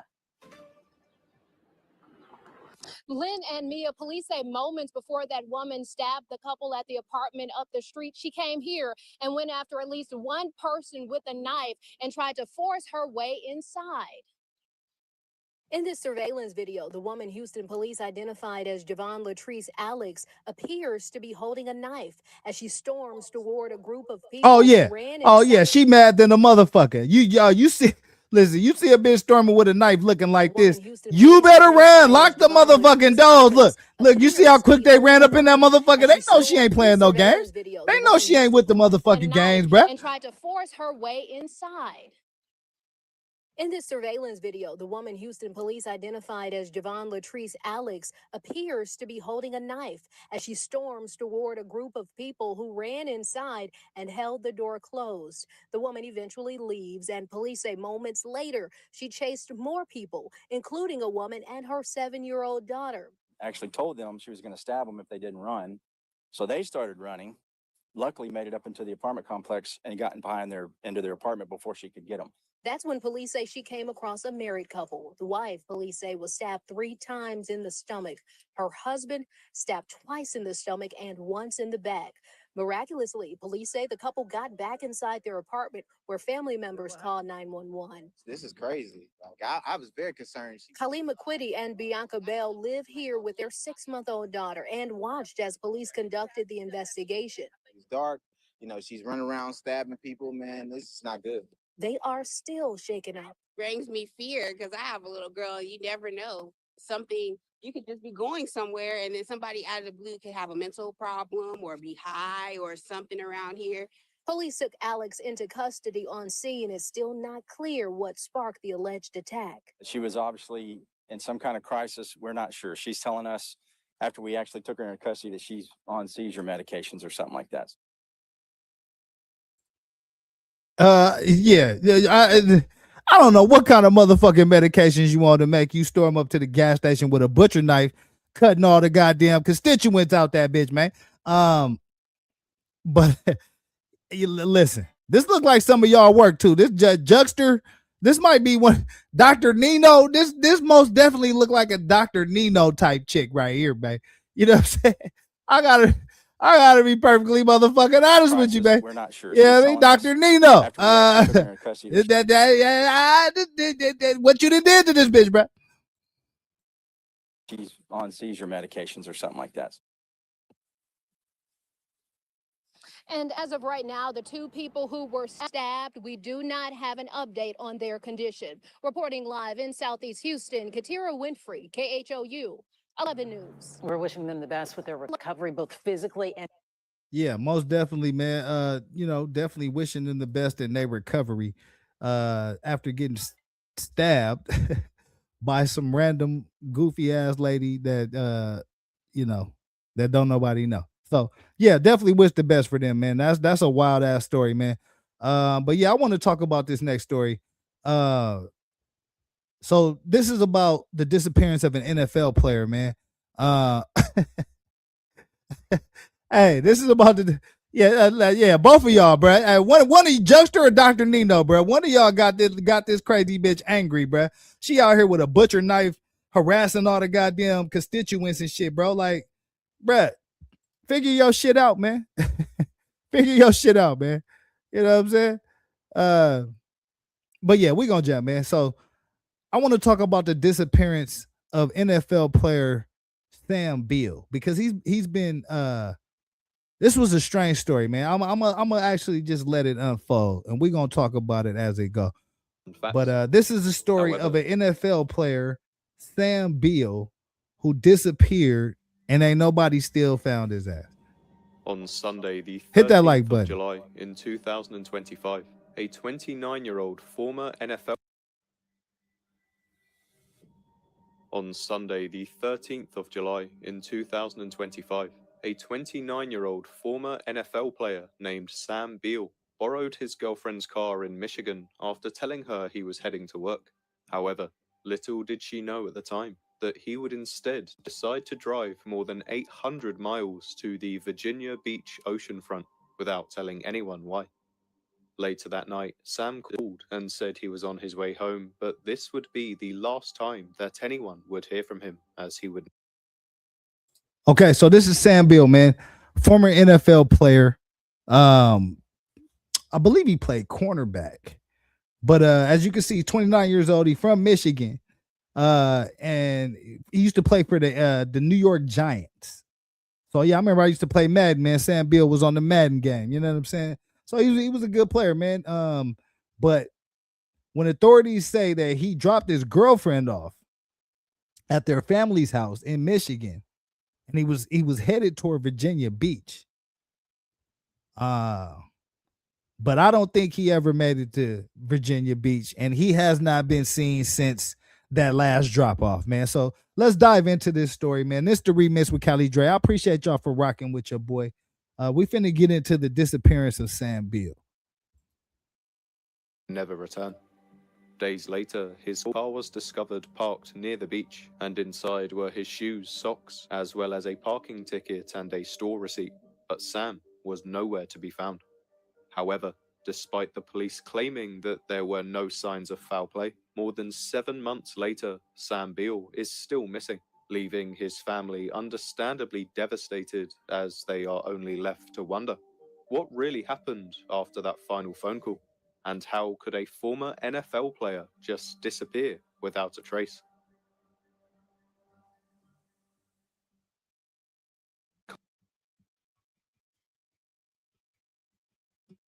Samuel Beal was born and raised in Grand Rapids, Michigan, where he grew up surrounded by family and a community that watched him develop into a disciplined and driven young man.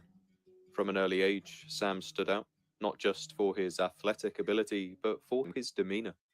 Those close to him have described Sam as quiet, reserved, and thoughtful, someone who didn't seek attention but earned respect through consistency and focus. He wasn't reckless, impulsive, or known for living an unpredictable lifestyle. Sam attended local schools in the Grand Rapids area, where football quickly became a defining part of his life. His talent on the field was undeniable, but it was his work ethic that separated him. Coaches and teammates saw him as someone who took preparation seriously, someone who thrived in structured environments and understood discipline. That dedication earned him a spot at Western Michigan University, where Sam played college football and continued to build his reputation as a dependable and physically elite cornerback. His performance at Western Michigan eventually put him on the radar of NFL scouts, a rare achievement that reflected years of commitment and sacrifice. So it was no surprise that in 2018, Sam's lifelong goal became reality when he was selected by the New York Giants in the NFL supplemental draft. He went on to play professional football, appearing in games for the Giants and officially reaching a new level that only a small fraction of athletes ever achieve. But like many professionals, Sam's career came with challenges. After several seasons, roster changes, and the uncertainty that often follows life after professional sports, Sam found himself navigating a major transition, stepping away from the rigid structure that had defined most of his adult life. Despite these changes, however, Sam remained close to his family. His sister, by essence, has spoken publicly about their bond and how deeply connected Sam was to the people in his life. According to those closest to him, Sam stayed in contact, checked in regularly, and wasn't someone who disappeared without explanation. Friends and family describe him as calm, intelligent, and level-headed, someone who didn't make sudden, dramatic decisions or cut off communication without reason. If Sam was going somewhere, someone usually knew about it. Yeah, so they say Sam was a pretty consistent type of dude. Even though he had made it to the NFL, he, kept close ties with his family, and he most definitely was close. He dropping his sister off in Michigan. He's driving hundreds of miles. He could have easily probably flown her there. So, that kind of just shows you, the close-knit relationship that he had with his family. By the summer of 2025, Sam was living a relatively private life, away from the spotlight of professional football, and there was nothing publicly known to suggest he was in any danger. However, everything would suddenly change in a moment that would go on to haunt his family for months, when Sam Beal would mysteriously disappear on that fateful day in July. Okay, so yeah, Sam Beal. This is him. He disappeared in July, and he has not been seen since. So, if anybody's seen this motherfucker, hey, call up Michigan PD and let them know that your boy has been recovered, because nobody in the last 7 months has seen Sam Beal, former New York Giants player, gone missing. Mysteriously disappear on that fateful day in July.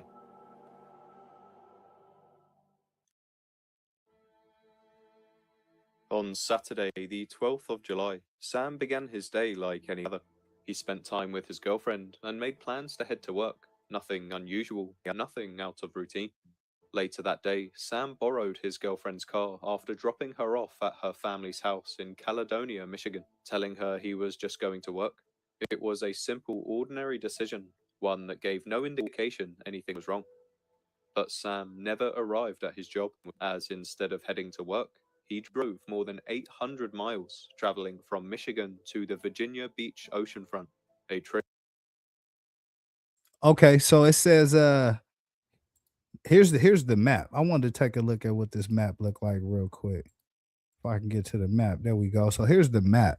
So he drove from Grand Rapids, Michigan down to Virginia Beach. He crossing Ohio, crossing through Washington, making his way to Virginia. But and he was saying that he was going to work, but he never showed up at work. You know what I'm saying?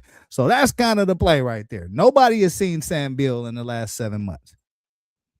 Traveling from Michigan to the Virginia Beach oceanfront, a trip that no one was aware he planned to take. Sometime after arriving in Virginia Beach, Sam made a purchase at a nearby store, buying wine, a lighter, and a to-go cup. A receipt later shared by his sister would confirm he was there and moving about normally. The following day, Sam called his girlfriend at approximately 5:30 p.m. and told her he was in Virginia Beach and on his way back home. There was no urgency in his voice, and once again, there was absolutely no suggestion that anything was wrong. But that phone call would become the last confirmed contact Sam Beal would ever make, as in the following hours, messages and calls began to go unanswered, causing his family to start to worry. Initially, there was little alarm, as after all, Sam was an adult, and brief gaps in communication weren't immediately concerning. But as the silence continued into the next day, those mild fears began to grow. However, just a few days later, the situation would take a disturbing turn when a discovery was made that would change everything.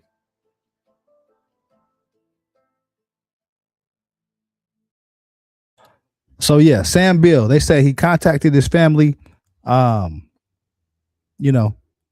then he stopped contacting his family.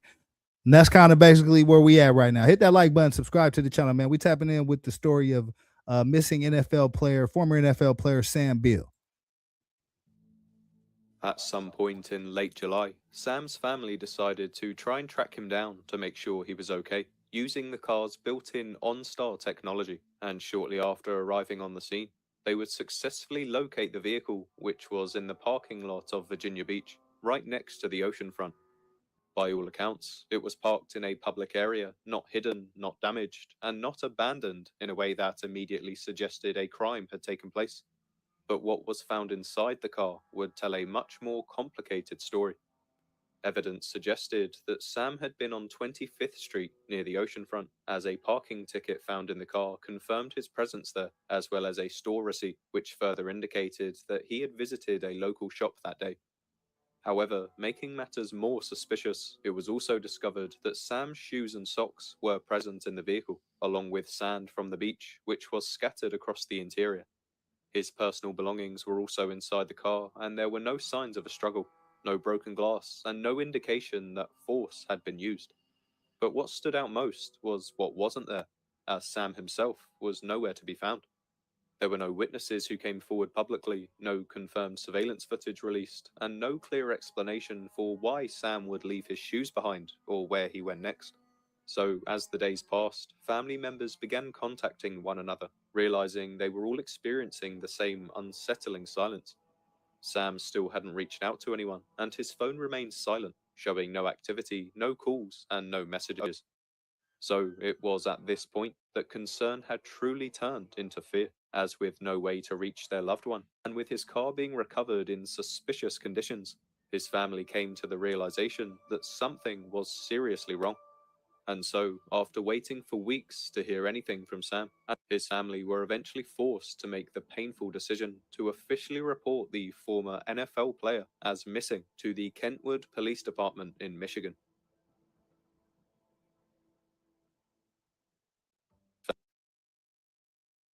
On Thursday, the 7th of August, after nearly a month without hearing from Sam Beal, the Kentwood Police Department would receive that harrowing phone call from his family, reporting that their loved one had gone missing and that his whereabouts were unknown. From the moment the report was taken, investigators began working to piece together Sam's final movements. Officers spoke with family members, documenting timelines, habits, and anything that stood out as unusual in the days leading up to his disappearance. One of the earliest priorities was establishing when and where Sam had last been seen. But as officers continued gathering information, it soon became clear that he had not made contact with anyone since the evening of July 13th, and Yeah, so after July 13th, there was no more contact at all with former NFL player, New York Giants, Sam Beal. Flip mode actions. Appreciate that. You know what I'm saying? First Lady Mimi, what's up with you, man? Appreciate you for tapping in with your boy, man. We covering this story about the strange disappearance of former NFL player Sam Beal. was no indication that his phone or accounts had been used after that point. So in response, law enforcement quickly began canvassing areas connected to Sam's daily life, focusing on both Michigan and Virginia Beach. They spoke with friends, neighbors, and acquaintances, attempting to reconstruct his movements and uncover anyone who might have seen or interacted with him. Family members shared every detail they had: the car he borrowed from his girlfriend, the last phone call from Virginia Beach, the OnStar data showing the vehicle's location, the parking ticket from 25th Street, and the receipt from the local store. Investigators were also made aware of the shoes, socks, and sand found inside the vehicle, details that added to the urgency of the search.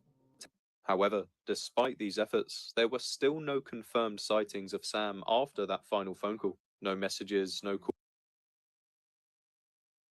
Okay, so there was no confirmed calls, no messages. There wasn't anything. There was no communication at all from Sam Beal. You know what I'm saying? Yeah. Where the hell is he? Were still no confirmed sightings of Sam after that final phone call. No messages, no calls, no social media activity. Nothing to suggest he had simply left town or vanished intentionally. But as detectives pieced together his final known movements, they would uncover one detail so alarming that it would immediately shift the focus of the investigation. raising questions that no one in Sam's life had been able to answer. A detail that would make it painfully clear that this was not just an ordinary missing persons case.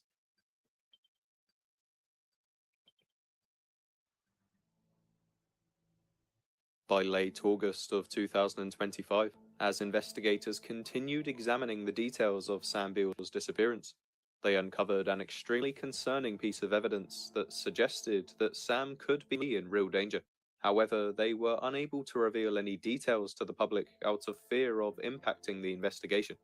So, in response to this update, law enforcement once again canvassed the area surrounding the oceanfront, this time reaching out to local businesses such as hotels, parking ramps, and even checking hospitals, psych wards, and morgues, anywhere that may have provided a clue as to Sam's whereabouts. Yet, despite these exhaustive efforts, no confirmed sightings or evidence of his location was found. Tips began to surface from the community, some vague, some conflicting, and many impossible to verify.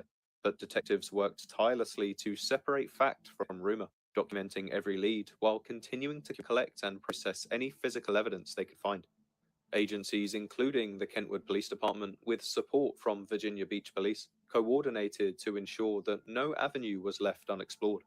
But as the weeks passed, with still no updates, local media coverage began amplifying the case in order to help the family reach a wider audience and encourage potential witnesses to come forward.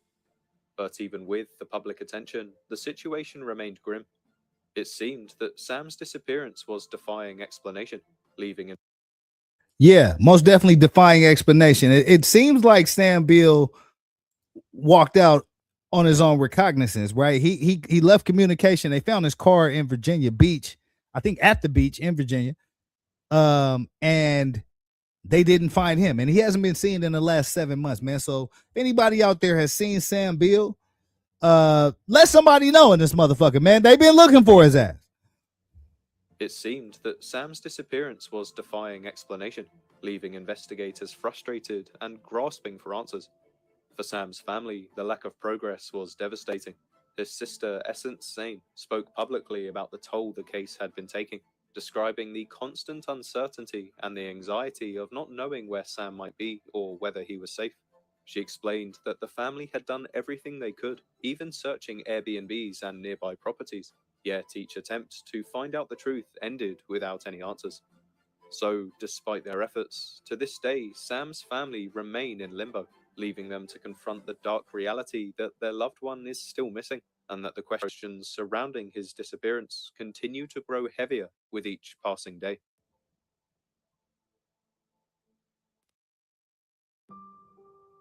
Now, unfortunately, as far as the official investigation goes, this is all we know for now. Despite months of investigative efforts, including coordination between multiple police departments, extensive searches, and continued follow-ups, there are still no definitive answers explaining what happened to Sam Beal after that final phone call on July 13th. So for Sam's family, the lack of closure has been deeply painful. But regardless, they continue to speak out publicly, urging anyone with information to come forward, and they refuse to let his disappearance fade from the public eye. However, as more than 7 months has now passed since Sam was last seen or heard from, and with no confirmed sightings or physical evidence explaining where he went, the questions surrounding his disappearance have only grown more unsettling with time.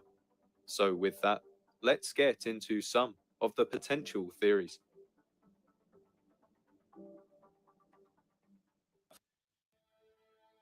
Now, as always, just before we get into the theories themselves, I feel it's important to acknowledge the immense pain and uncertainty that Sam's family have been forced to endure during this difficult period.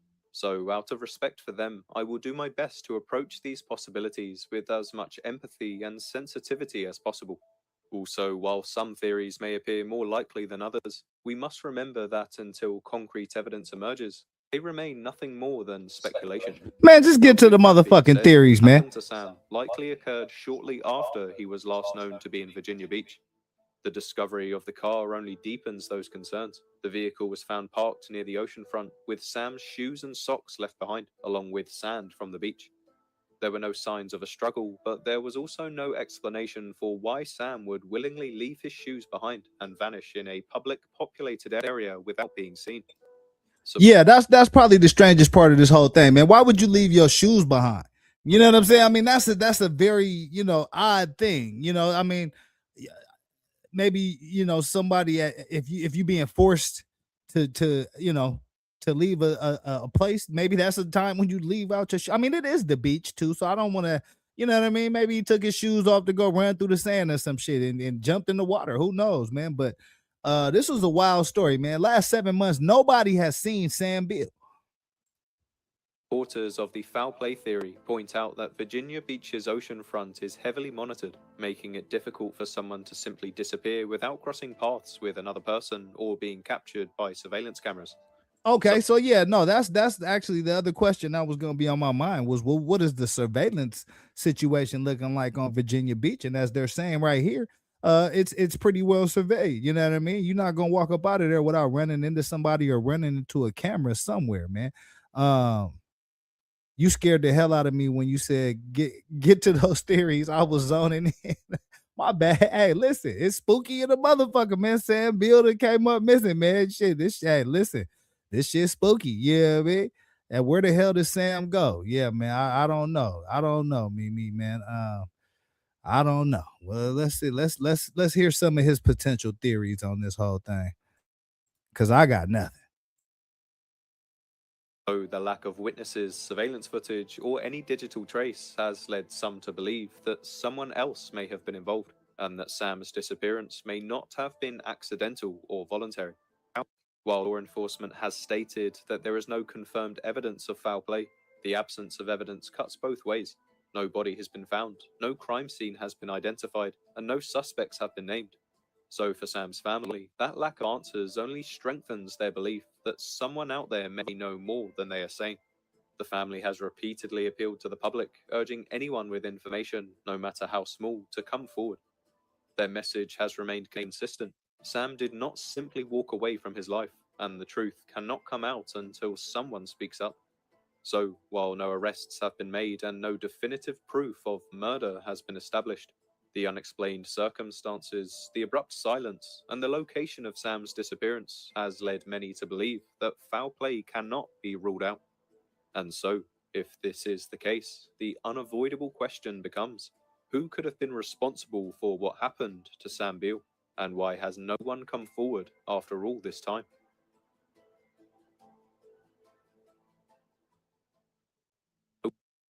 Well, another theory that has been discussed both online and among those closely following the case involves the possibility that Sam Beal may have encountered someone with malicious intent, potentially leading to his abduction and possible death. Sam's last confirmed location places him in the Virginia Beach oceanfront area, a busy but transient location where locals, tourists, and strangers regularly cross paths. Evidence suggests that he had been on 25th Street and had visited a nearby store, which is an activity that would have put him in close proximity to people he likely did not know. On the surface, nothing about Sam's movements that day appeared alarming. He was seen making routine purchases and calmly speaking with his girlfriend on the phone. But what stands out is that after that point, Sam vanishes completely. Some have questioned whether Sam may have encountered someone who gained his trust, or at least didn't immediately trigger alarm before things took a dangerous turn. There were no signs of a struggle in or around the vehicle, which raises the unsettling possibility that if someone else was involved, then Sam may not have realized the danger that he was in until it was too late. This has led to darker speculation, including the idea that Sam could have been targeted for abduction, possibly for ransom, trafficking, or even organ harvesting on the more extreme end of the spectrum. While such scenarios are rare, proponents of this theory point to Sam's physical condition, as he was a former NFL player, as well as the fact that he was alone in an unfamiliar area, as these are factors that could have made him a target. Others go a step further, suggesting that Sam may have crossed paths with individuals involved in organized criminal activity, not necessarily because he was targeted specifically, but because he was simply in the wrong place at the wrong time. In such cases, victims may be lured away, restrained without immediate violence, or concealed in a way that leaves little to no evidence behind. However, it is critically important to emphasize that so far, no suspects have been named, no ransom demands were ever made public, and law enforcement has not released any evidence indicating that Sam was abducted, trafficked, or murdered in this manner. There is also no confirmation that anyone else was with Sam at the time he disappeared. So, because of that, this theory remains purely speculative, driven more by unanswered questions than by confirmed facts. However, the complete lack of witnesses, surveillance footage, or physical evidence explaining how Sam disappeared from such a public area continues to trouble many who follow the case. So, while there is no proof that Sam was abducted or harmed by another person, the absence of answers here leaves the door open to some uncomfortable possibilities. But before assuming the worst, there is another explanation that some believe deserves just as much consideration, as after all, what if no one else was involved at all?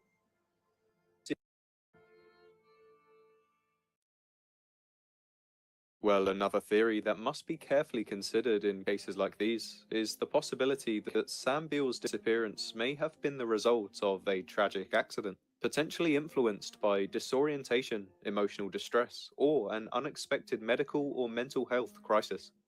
When someone vanishes suddenly and without explanation, investigators are trained to look closely at the circumstances surrounding their final known movement. In Sam's case, his decision to travel alone to the Virginia Beach oceanfront, far from home, without clear plans, and with only the clothes he was wearing, raises questions about his state of mind in those final hours. Some have speculated that Sam may have been experiencing confusion, emotional overwhelm, or a momentary mental health episode that may have led him to wander away from his vehicle on foot. In unfamiliar environments, even brief disorientation can have serious consequences, especially near bodies of water or in areas with limited visibility late at night. That concern is amplified by the setting itself. Virginia Beach is surrounded by the Atlantic Ocean, inlets, parking structures, construction zones, as well as poorly lit walkways, all of which present significant risks. The discovery of Sam's shoes and socks left behind, along with the sand found inside the vehicle, has led some to consider whether he may have entered the water either intentionally or unintentionally, resulting in a fatal accident that went unseen.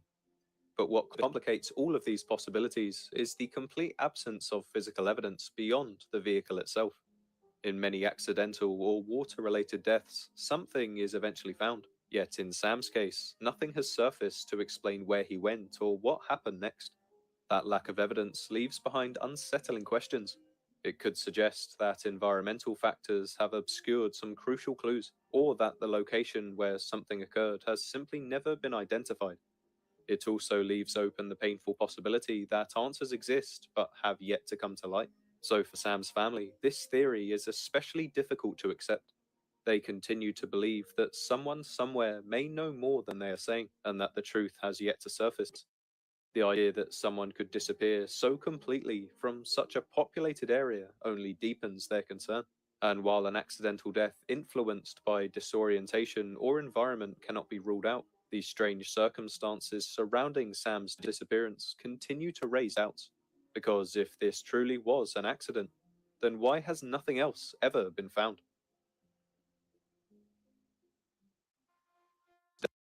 Well, with this question in mind, one final theory that has been discussed in relation to Sam Beal's disappearance is the possibility that he may have chosen to walk away voluntarily, potentially as a way to escape personal or financial pressures. This particular idea has emerged following the discovery of online Michigan records showing that Sam spent 5 months in prison for unpaid child support prior to vanishing 7 months ago. Some have speculated that the stress of legal obligations, combined with the challenges of transitioning out of professional football, could have motivated him to attempt a complete restart, leaving behind his home, his belongings, and even contact with loved ones. In cases like this, voluntary disappearances are sometimes considered when there are minimal physical clues, as there are in Sam's case. However, this theory is complicated by what Sam's family has consistently maintained. They describe him as someone who was responsible, connected, and unlikely to abandon his life and relationships without a word. For them, the silence and lack of any financial or digital activity since his last phone call is entirely uncharacteristic. The circumstances of his disappearance also challenge this theory. Sam left behind almost all of his personal items in the car, which would seem unusual for someone intending to start over.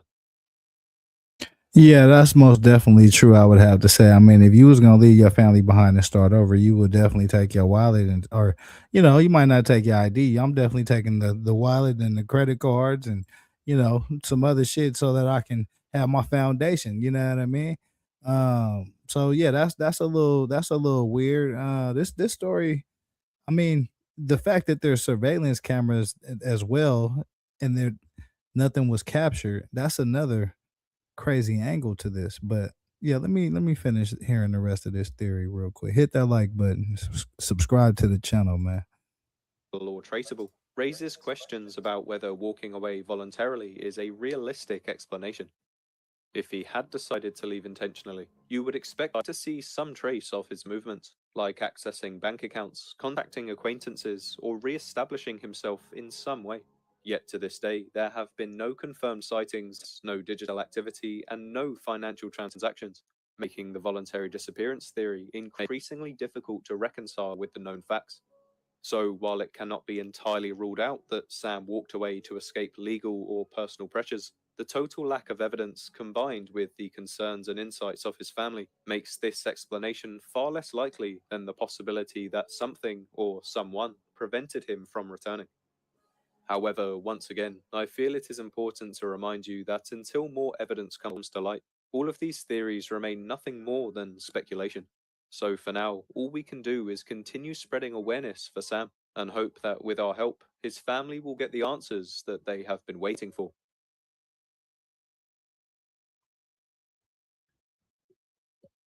Anyway, on that note, I think I'll leave this video here. But as always, if you Yeah, man. That's a wild story right there, man. Here I wanted to try to see if I could find out, because the part that doesn't make a lot of sense to me is, here, let me pull this up real quick. The part that doesn't make a lot of sense to me is, if Virginia Beach has such good uh surveillance around the beach area, then why was there nothing, why was there no trace of his last movements? Yeah, it's most definitely creepy, First Lady Mimi.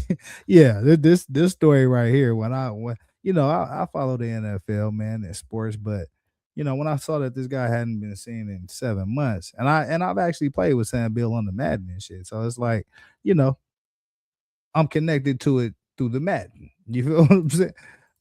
But it's most definitely wild. But I wanted to find out. Let me see. Hold on. Let me just do this real quick, because I wanted to see, has there been any video of his last movements and moments on the beach? You know what I mean? That's kind of what I wanted to find out. What is this? Here, let's look at this real quick. That's where investigative reporter Chris Horn is live with the latest details on this case. Chris? Yeah, Aisha, we did hear from Virginia Beach Police. I'll get to more on that in a moment. We wanted to know what connection there was between Sam Beal and here out in the oceanfront. We're standing on 25th Street between Atlantic and Pacific Avenues, one of the last places where Sam Beal was before he went missing. Based on pictures that his sister, Essence Janet, posted on Facebook last evening, he parked in a parking lot near Atlantic. She also posted a receipt from a nearby store where Beal apparently bought wine, a lighter, and a to-go cup. Janet says she's in desperate need of closure and said on social media that this has been a heavy feeling to be carrying around. NBC Sports reported on this Monday evening. A missing persons bulletin from October said Beal was last seen dropping off his girlfriend before borrowing her car to drive to a job where he never arrived. He later told his girlfriend on the phone that he was in Virginia Beach and was headed back home. The car was found in Virginia Beach with his shoes, socks, and sand on the front passenger seat. He had taken only the clothes he was wearing, a pair of slides, and his wallet containing his banking card and driver's license. Virginia Beach Police told me in the past hour that they are in active support of the department in Kentwood, Michigan. Now, that's where home is for Sam Beal. He grew up in Grand Rapids. Kentwood is a Okay. Yeah. So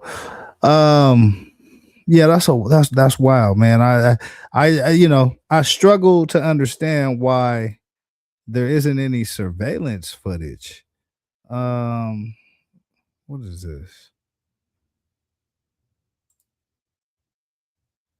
He was an NFL draft pick, a defensive back with the New York Giants, a player who once had millions within reach, and then he disappeared. No press conference, no retirement announcement, no clear explanation. Years later, his name suddenly resurfaced, not on a roster, but in a missing person report. His belongings were found. His phone stopped responding, and the timeline didn't quite add up. Some believe he walked away on purpose. Others believe something went very wrong. And the most unsettling part, for a former professional athlete, there are shockingly few answers. 6 months later, there are still no leads. So what really happened to Sam Beal? Was his disappearance a choice? Or the beginning of something much darker?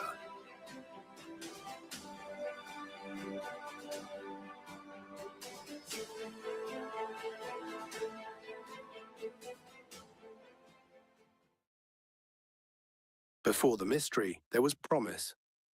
Sam Beal was a standout cornerback from Western Michigan University. Talented enough that in 2018, the New York Giants selected him in the NFL supplemental draft, a rare path reserved for players teams believe are worth the risk. Expectations were real, the opportunity was real, but Sam's NFL career never fully took off. Injuries limited his playing time, roster moves came quickly, and by 2020, his football future was already uncertain. First Lady Mimi said, right, he pulled up, then what? He was he alone when he got there? Something missing somewhere. Yeah, you feel me, First Lady Mimi? Something is missing somewhere. You feel me? That they did the other video said that Virginia Beach had good technology. You know what I mean? So that means his camera's up. It's got to be. You know what I mean? If they seen him pull up, they seen him walk the fuck off. So that's where I'm kind of thrown by this whole shit. That's why I wanted to show it to y'all, man. Hopefully we can piece this thing together and find this brother, man. Hit the like button. His football future was already uncertain. Then came something that changed everything. Was football slipping away from Sam, or was Sam already slipping away from football? In 2020, Sam Beal opted out of the NFL season. Officially, it was due to COVID concerns.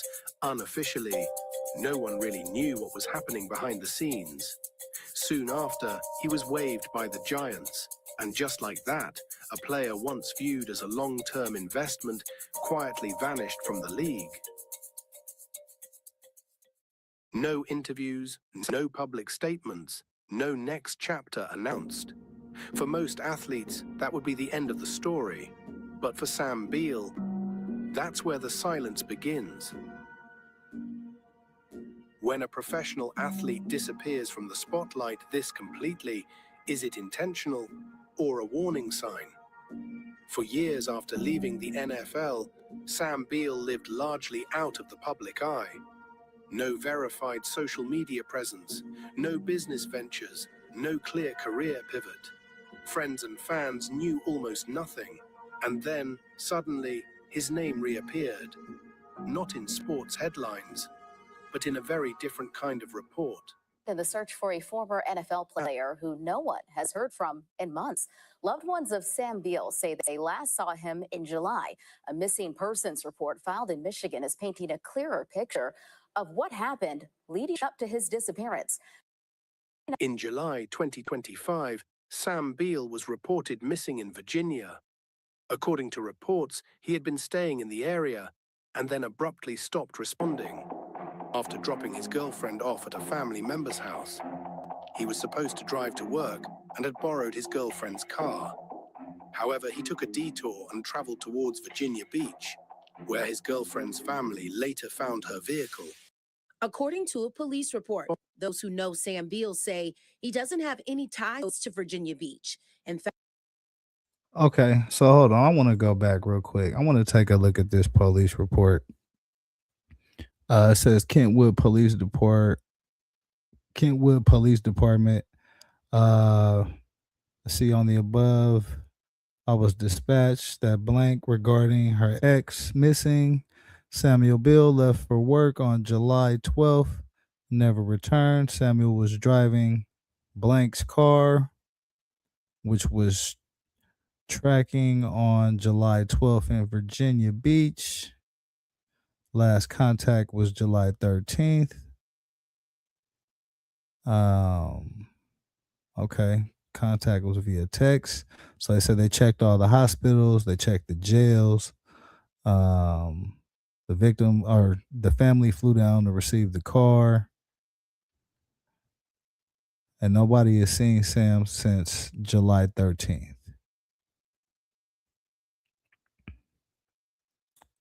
Yeah, this is a wild story right here. Hit that like button, man. Subscribe to the channel. who know Sam Beal say he doesn't have any ties to Virginia Beach. In fact, they've never even heard him mention the city, but it's his last known location. A missing persons report from the Kentwood, Michigan Police Department shares pages of new information on Beal's disappearance. The report was Okay, so I'm just trying to piece this together right now myself, right? And I'm thinking to myself, if he never mentioned Virginia Beach, he don't really know nobody in Virginia Beach, but he pull up in Virginia Beach, and then he disappears. And again, the other video said that Virginia Beach has good surveillance, cameras is working, so there should be some trace of where Sam Beal is. What we're looking at here is looks like the police department report. I'm trying to read through a little bit just to see if there's anything that stands out. What do y'all think in the comments, man? Let me know what y'all think happened to Sam Beal, man. Did Sam Beal walk away from his life due to, the time he spent in jail for child support after he walked away from the NFL? Was Sam Beal abducted into some type of underworld situation? Y'all let me know in the comments, man, what y'all think happened to Sam Beal, because I've been trying to piece this together and I got nothing. filed by an ex whose name is withheld. She says Beal was living in Michigan with her and their 2 children. He was supposed to drive her car to work at Amazon. She told police an app connected to the car alerted her that the vehicle was in Pennsylvania. She says she called Beal and he told her he was still in Michigan. But later, the app showed the car in Virginia Beach. So she called Beal again and he admitted that's where he was, promising to head back to Michigan soon. Okay, so I think that's actually a very important detail right there. Let me spin that back. I'm gonna spin that back because to me that's a very important detail. App connected to the car alerted her that name is withheld. She says Beal was living in Michigan with her and their 2 children. He was supposed to drive her car to work at Amazon. She told police an app connected to the car alerted her that the vehicle was in Pennsylvania. She says she called Beal and he told her he was still in Michigan. But later, the app showed the car in Virginia Beach. So she called Beal again and he admitted that's where he was, promising to head back to Michigan soon, but he never made it. According to Okay. So but listen, that could be the whole key to the case right there. I'm gonna spin that back one more time. I think I might have just solved this whole shit. I think I may have just solved this whole shit. First Lady Mimi said, I'm lost in the sauce. Something is fishy. Yeah, most definitely. But I think I might have just cracked the code on this motherfucker, man. That's why y'all tap into the remix with Kelly Dre, man. You know what I'm talking about? I might have just solved the whole goddamn case. Let me spin it back for y'all. Beal's disappearance. The report was filed by an ex whose name is withheld. She says Beal was living in Michigan with her and their 2 children. He was supposed to drive her car to work at Amazon. She told police an Okay, so let's break this down in pieces. He living in Michigan with his girl, supposed to be going to work at Amazon. App connected to the car alerted her that the vehicle was in Pennsylvania. She said, Okay, so an app that was connected to the car said that this motherfucker was in Pennsylvania, but he told her he was in Michigan. He may have dipped with another lady. Yeah. First Lady Mimi, yeah. You ladies most definitely be having that effect on some of us. You know what I'm saying, innocent brothers out here making us walk away from our whole families and shit. Yeah, that's most definitely a possibility. But yeah, I mean, so he right there, it lets me know his mind state, right? He's supposed to be going to work at Amazon in Michigan, and he wind up in Pennsylvania. Yeah, he probably said, "Fuck them kids and Amazon. I'm out this bitch." Yeah, that's most definitely a possibility. That's most definitely a and that's kind of where I'm going with this shit. Because if he lied to her about going to work, and the app told her that he was in Pennsylvania, then that's a red flag to me right there. that she called Beal, and he told her he was still in Michigan.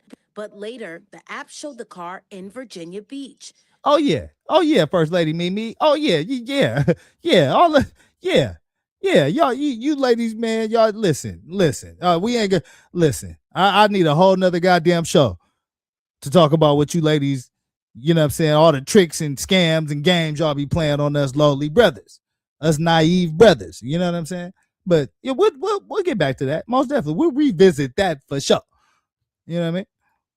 So she called Beal again, and he admitted that's where he was, promising to head back to Michigan soon, but he never made it. According to the report, Beal didn't have consistent contact with his family, but the ex-girlfriend let them know he was missing. She says a miscommunication led to weeks passing before a missing persons report was filed. Authority. Okay, I think that's another huge red flag. So we have Sam Beal's initially supposed to be going to work at Amazon. He ended up in Pennsylvania. His wife or girlfriend finds out through the tracker that he's in Pennsylvania. He tell her he's going back to Michigan. He then winds up in Virginia. So that right there lets me know he had no plans of going back to her or them goddamn kids or Amazon at all. That's kind of where I'm at with this whole shit. Yeah, that's kind of where I'm at with this. It's looking like Sam Beal picked. He didn't pull the Harlem Nights. You know what I'm saying? He done met Sunshine. You know what I mean? He met Sunshine. You know what I'm saying? Pussy so good, you throw it up in the air and the sun starts shining in this motherfucker. Okay, yeah. Let me know. Y'all know nothing about Sunshine, but it looked like he done met Sunshine and called his girl and said, baby, hey, yeah, I'll be back in Michigan later. Don't even trip. Yeah, look for me. I'm gonna bring some Newports and some Cavassier. You know what I'm talking about? But his ass never made it back. So it's kind of looking like Sam Beal walked away from his motherfucking life to me, bro, at this point. But the ex-girlfriend let them know he was missing. She says a miscommunication led to weeks passing before a missing persons report was filed. Authorities stated there was no. Yeah, and that's another red flag to me, right? Weeks passed before a missing person report was filed. So that right there lets me know that there could have been some, I mean, either some turmoil, some turbulence. I don't want to say arguing because we don't know, but if I tell your ass if I find out your ass in Pennsylvania when your ass supposed to be at Amazon, that's already a motherfucking problem. And then you tell me you coming back to Michigan, but then your ass wind up in Virginia Beach. We got a whole way bigger problem because that's my goddamn car, motherfucker. So that's the second part of this whole shit, right? I'm just thinking about the dynamics in the relationship. That's where how the fuck the baby gonna get to school? You know what I mean? What are you thinking, Sam? So that's like already showing me that something's off right there. And then a couple of weeks after that incident, another couple of weeks pass before a police report is filed, a missing persons report is filed. That lets me know that Maybe their relationship wasn't as cozy as everybody thought it was. You feel what I'm talking about? I'm just trying to put the pieces of the puzzle together. Y'all let me know if I'm off on this shit, but that's kind of what it's looking like to me, man. Immediate evidence of foul play. And yet, the situation raised more questions than answers. A former NFL player, no digital footprint, no confirmed sightings, just gone. If there was no sign of a crime, then why does this disappearance feel so unsettling? Since the report, updates have been scarce. No major press conferences, no confirmed resolution, just silence. Some believe Sam Beal chose to walk away, that he wanted a clean break from football, fame, and expectations. Others point to the suddenness, the abandoned items, the lack of communication, and potential mental health issues. And they ask a different question. What if Sam didn't plan to disappear at all? When someone with resources, connections, and a recognizable name vanishes, it challenges the idea that disappearances only happen to the vulnerable. And it forces us to ask something uncomfortable. If this wasn't intentional, then what could stop a grown man from ever being found? In true crime, silence can mean many things. A person starting over, a case quietly unresolved, or answers that simply haven't surfaced yet. And in Sam Beal's case, the silence might be the loudest clue of all.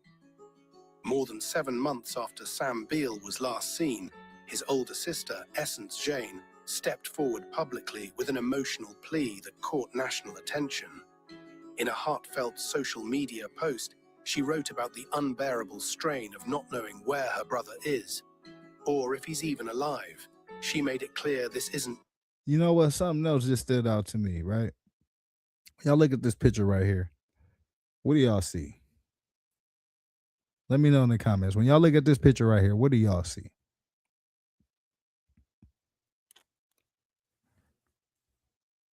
Because I'm going to tell y'all what I see.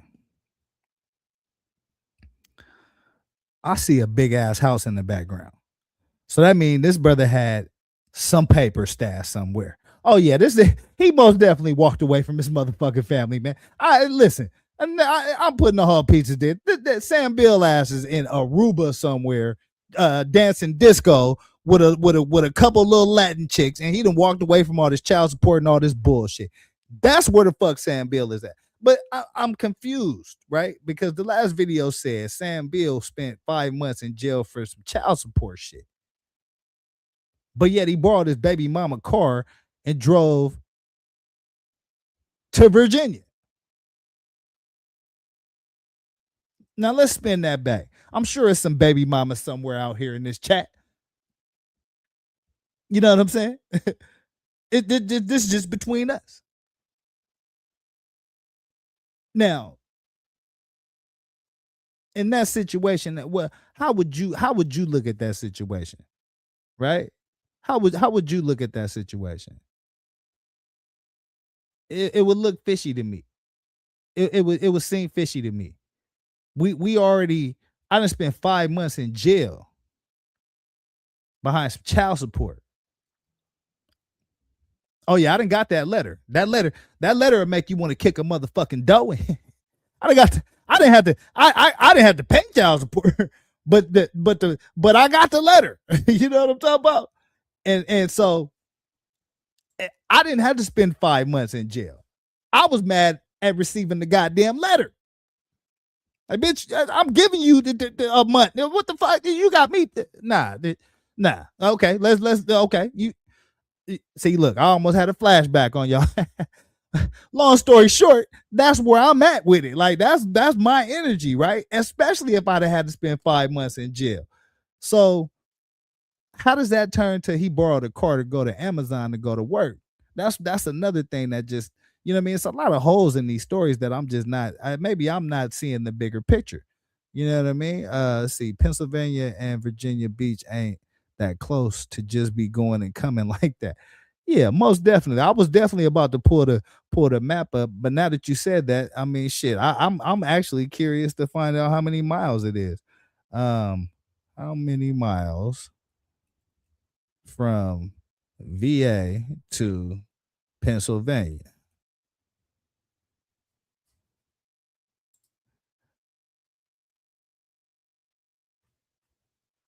And of course, I'm not on Google. I'm on this Bing shit. Bing is out of there. Get to Google, man. Y'all let me know what y'all prefer, Bing or Google, man. I'm on man Google all day. Like this shit is weird. This Bing shit weird, man. Gotta type this shit in. How many miles from VA to PA? Let's just make this shit real easy, bro. 6 hours, 381 miles. How many miles from Michigan to PA?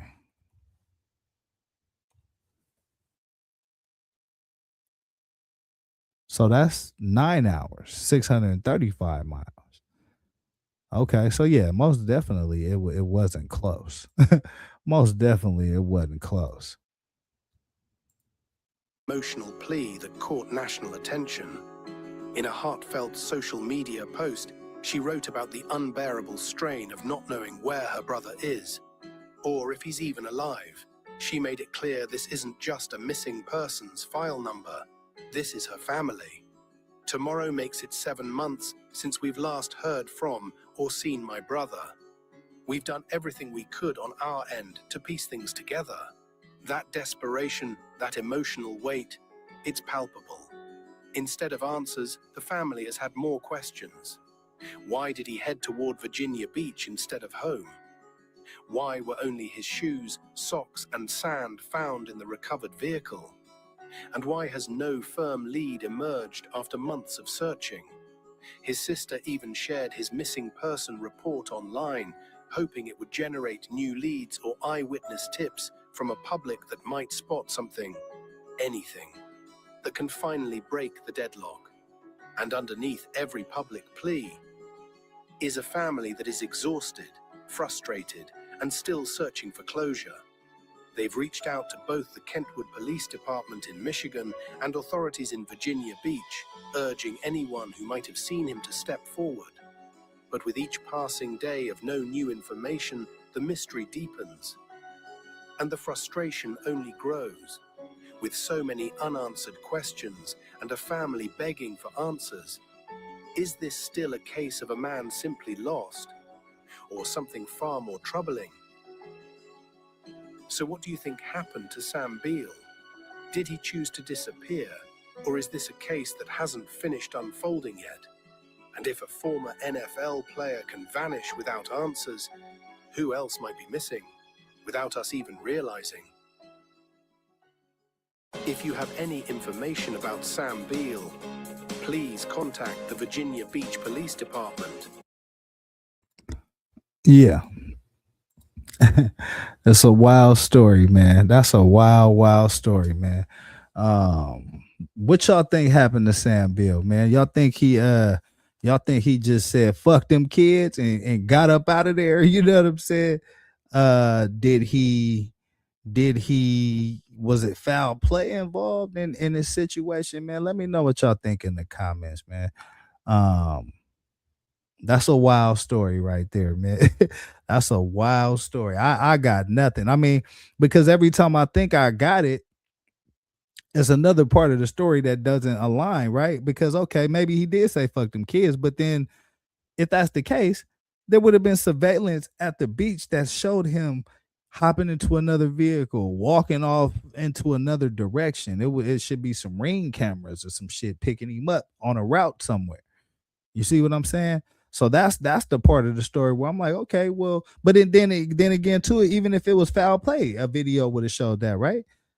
So I mean, I to my knowledge, there is no video. I mean, I've looked online to see if there's video, and I haven't been able to find any video. I'm gonna actually attempt to do so right now. I mean, just for the hell of it. You know what I'm saying? Is there any video of Sam Beal on Virginia Beach?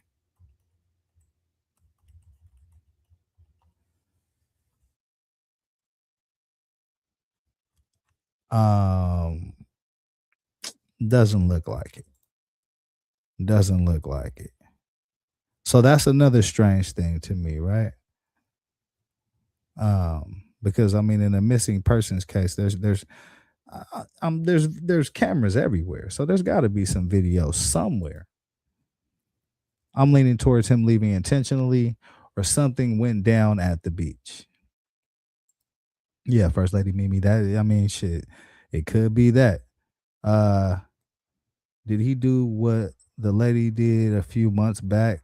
Walked into the ocean and never came back. You know what? I remember that story, Juster. I definitely remember that story, bro. But they ended up finding that lady though. You know what I mean? Virginia Beach. I'm imagining it sit on the ocean, so that could be a tougher, you know what I mean, search effort. Um, but yeah, I mean, shit. I don't know. I don't know, man. That's why I brought it to y'all. You know what I'm saying? Y'all can help me put this shit together, man. Help me put this remix together, because I don't know. I got nothing. You feel me? But I thought it was a damn interesting story, and it doesn't get enough coverage, man. I think that's a story that, should stay out there, and I haven't heard much on it, man. I was thinking that too, but nobody came up. Makes me wonder. Yeah, yeah, nobody has came up. Yeah, that's real. Yeah, nobody, nothing has been found except what he left behind. You know what I mean? Um, so that's wild, man. It's a wild, wild story, man. But this is the remix with Cali Dre, man. Y'all, sometimes we gonna come up with the answers, and sometimes it ain't no motherfucking answers to be had, because Sam Bill as obviously don't want to be found. But again, judging by he left the NFL in 2020. It was around COVID time, I guess they say. But I kept hearing that he might have been dealing with some mental issues, so that could have played a part in it. Um, you know, the thing that stood out to me was the 5 months he spent in jail, and then after that, he's going to borrow the baby mama's car and going to Amazon and going to work. So that, I don't know what their relationship is. And then after that, it took 2 weeks for them to even file the police report. So that's what lets me. I'm confused as to what their relationship was. It seemed like it could have been pretty toxic. If he going to jail, then he going to borrow the car. You know what I mean? That's two different levels of a relationship. If you put me in jail, we it's up. Like, you know what I'm saying? We had that's the time that things is going on. You know what I'm saying? But if I'm borrowing the car, I'm saying, okay, shit's cool. We probably back at a spot when it's cool. So it seems like to me, just based off the evidence, that they may have had an up and down relationship. Then after that, it take 2 weeks to file a missing persons report. Like, that's some weird shit to me as well. But again, I don't got NFL money. Like, maybe when you got NFL money, you disappear for a couple days and a couple weeks, and motherfuckers don't say nothing. Like, you know what I'm saying? Nah, my people, we tapped in. You know what I mean? Some shit happened, and you know what I mean? Motherfucker go missing a couple days. Like, yeah, and you ain't told nobody. Like, motherfuckers gonna start asking questions and shit. So yeah, you are most definitely watching the remix with Cali Dre. Yeah, show her playing some love around this motherfucker, man. Yeah, I appreciate that, First Lady Mimi. You know what I mean? But yeah, y'all let me know in the comments what y'all think, man. I'm this one. I got nothing, man. We're gonna have to either wait till Sam Bill ass turn up, or there's somebody got some information somewhere, man. Somebody knows something, and there's not any video that's come out in 2026. That's most definitely another red flag. Like, why the police ain't on their motherfucking job? So I got a lot more questions than answers on this story tonight, man. But I got all the answers on the politics shit. Man. Trump on his bullshit. We already know that. We talked about that tonight. But yeah, on this Sam Bill, man, I got nothing. You know what I mean? But I appreciate y'all for tapping in with your boy, man. This the remix with Cali Dre. Definitely gonna continue to bring y'all good stories, man. Good content. Got a lot of shit planned, man. I'm just, you know what I mean? Really, what I'm trying to do is grow this channel to a point of where, you know what I'm saying, I could bring some of you motherfuckers on. You know what I mean? Let y'all do the work. And then I can sit back and just collect the cash apps and get the super chats going. That's really my plan in this whole shit. But right now, I gotta work this shit. So, you know what I mean? I got a lot more shit planned for y'all, man. Some interviews, some other shit. But right now, man, we just covering what's hot. You know what I mean? What the latest shit is, who fucking up, who done stumbled, who done fell apart, who done rose to the top. That's what the fuck I'm looking for, man. You know what I'm saying? But I appreciate y'all for rocking with your boy, man. It's the remix with Cali Dre. I'm definitely gonna spin back tomorrow with something. I don't even know what. We'll figure that shit out tomorrow. But y'all most definitely gonna see your boy tomorrow, man. So yeah, with that being said, I'm finna get the hell out of here, man. I appreciate y'all for rocking. It's been real. You know what I mean? Keep your antennas up. And if you see this motherfucker right here, if you not this motherfucker right, if you see this motherfucker right here, put something in his cash app. You know what I'm talking about? But if you see this motherfucker right here, call somebody in this bitch, man. I'm out. Money on my mind, got my money in my mind. Money on my mind, got no time for that limelight. I'm from California, man, I guess we'll start with that. Banged out starter caps, glued to the cul-de-sac, looking like an artifact, trying to get that money back. Yellow jackets coming, mama about to have a heart attack.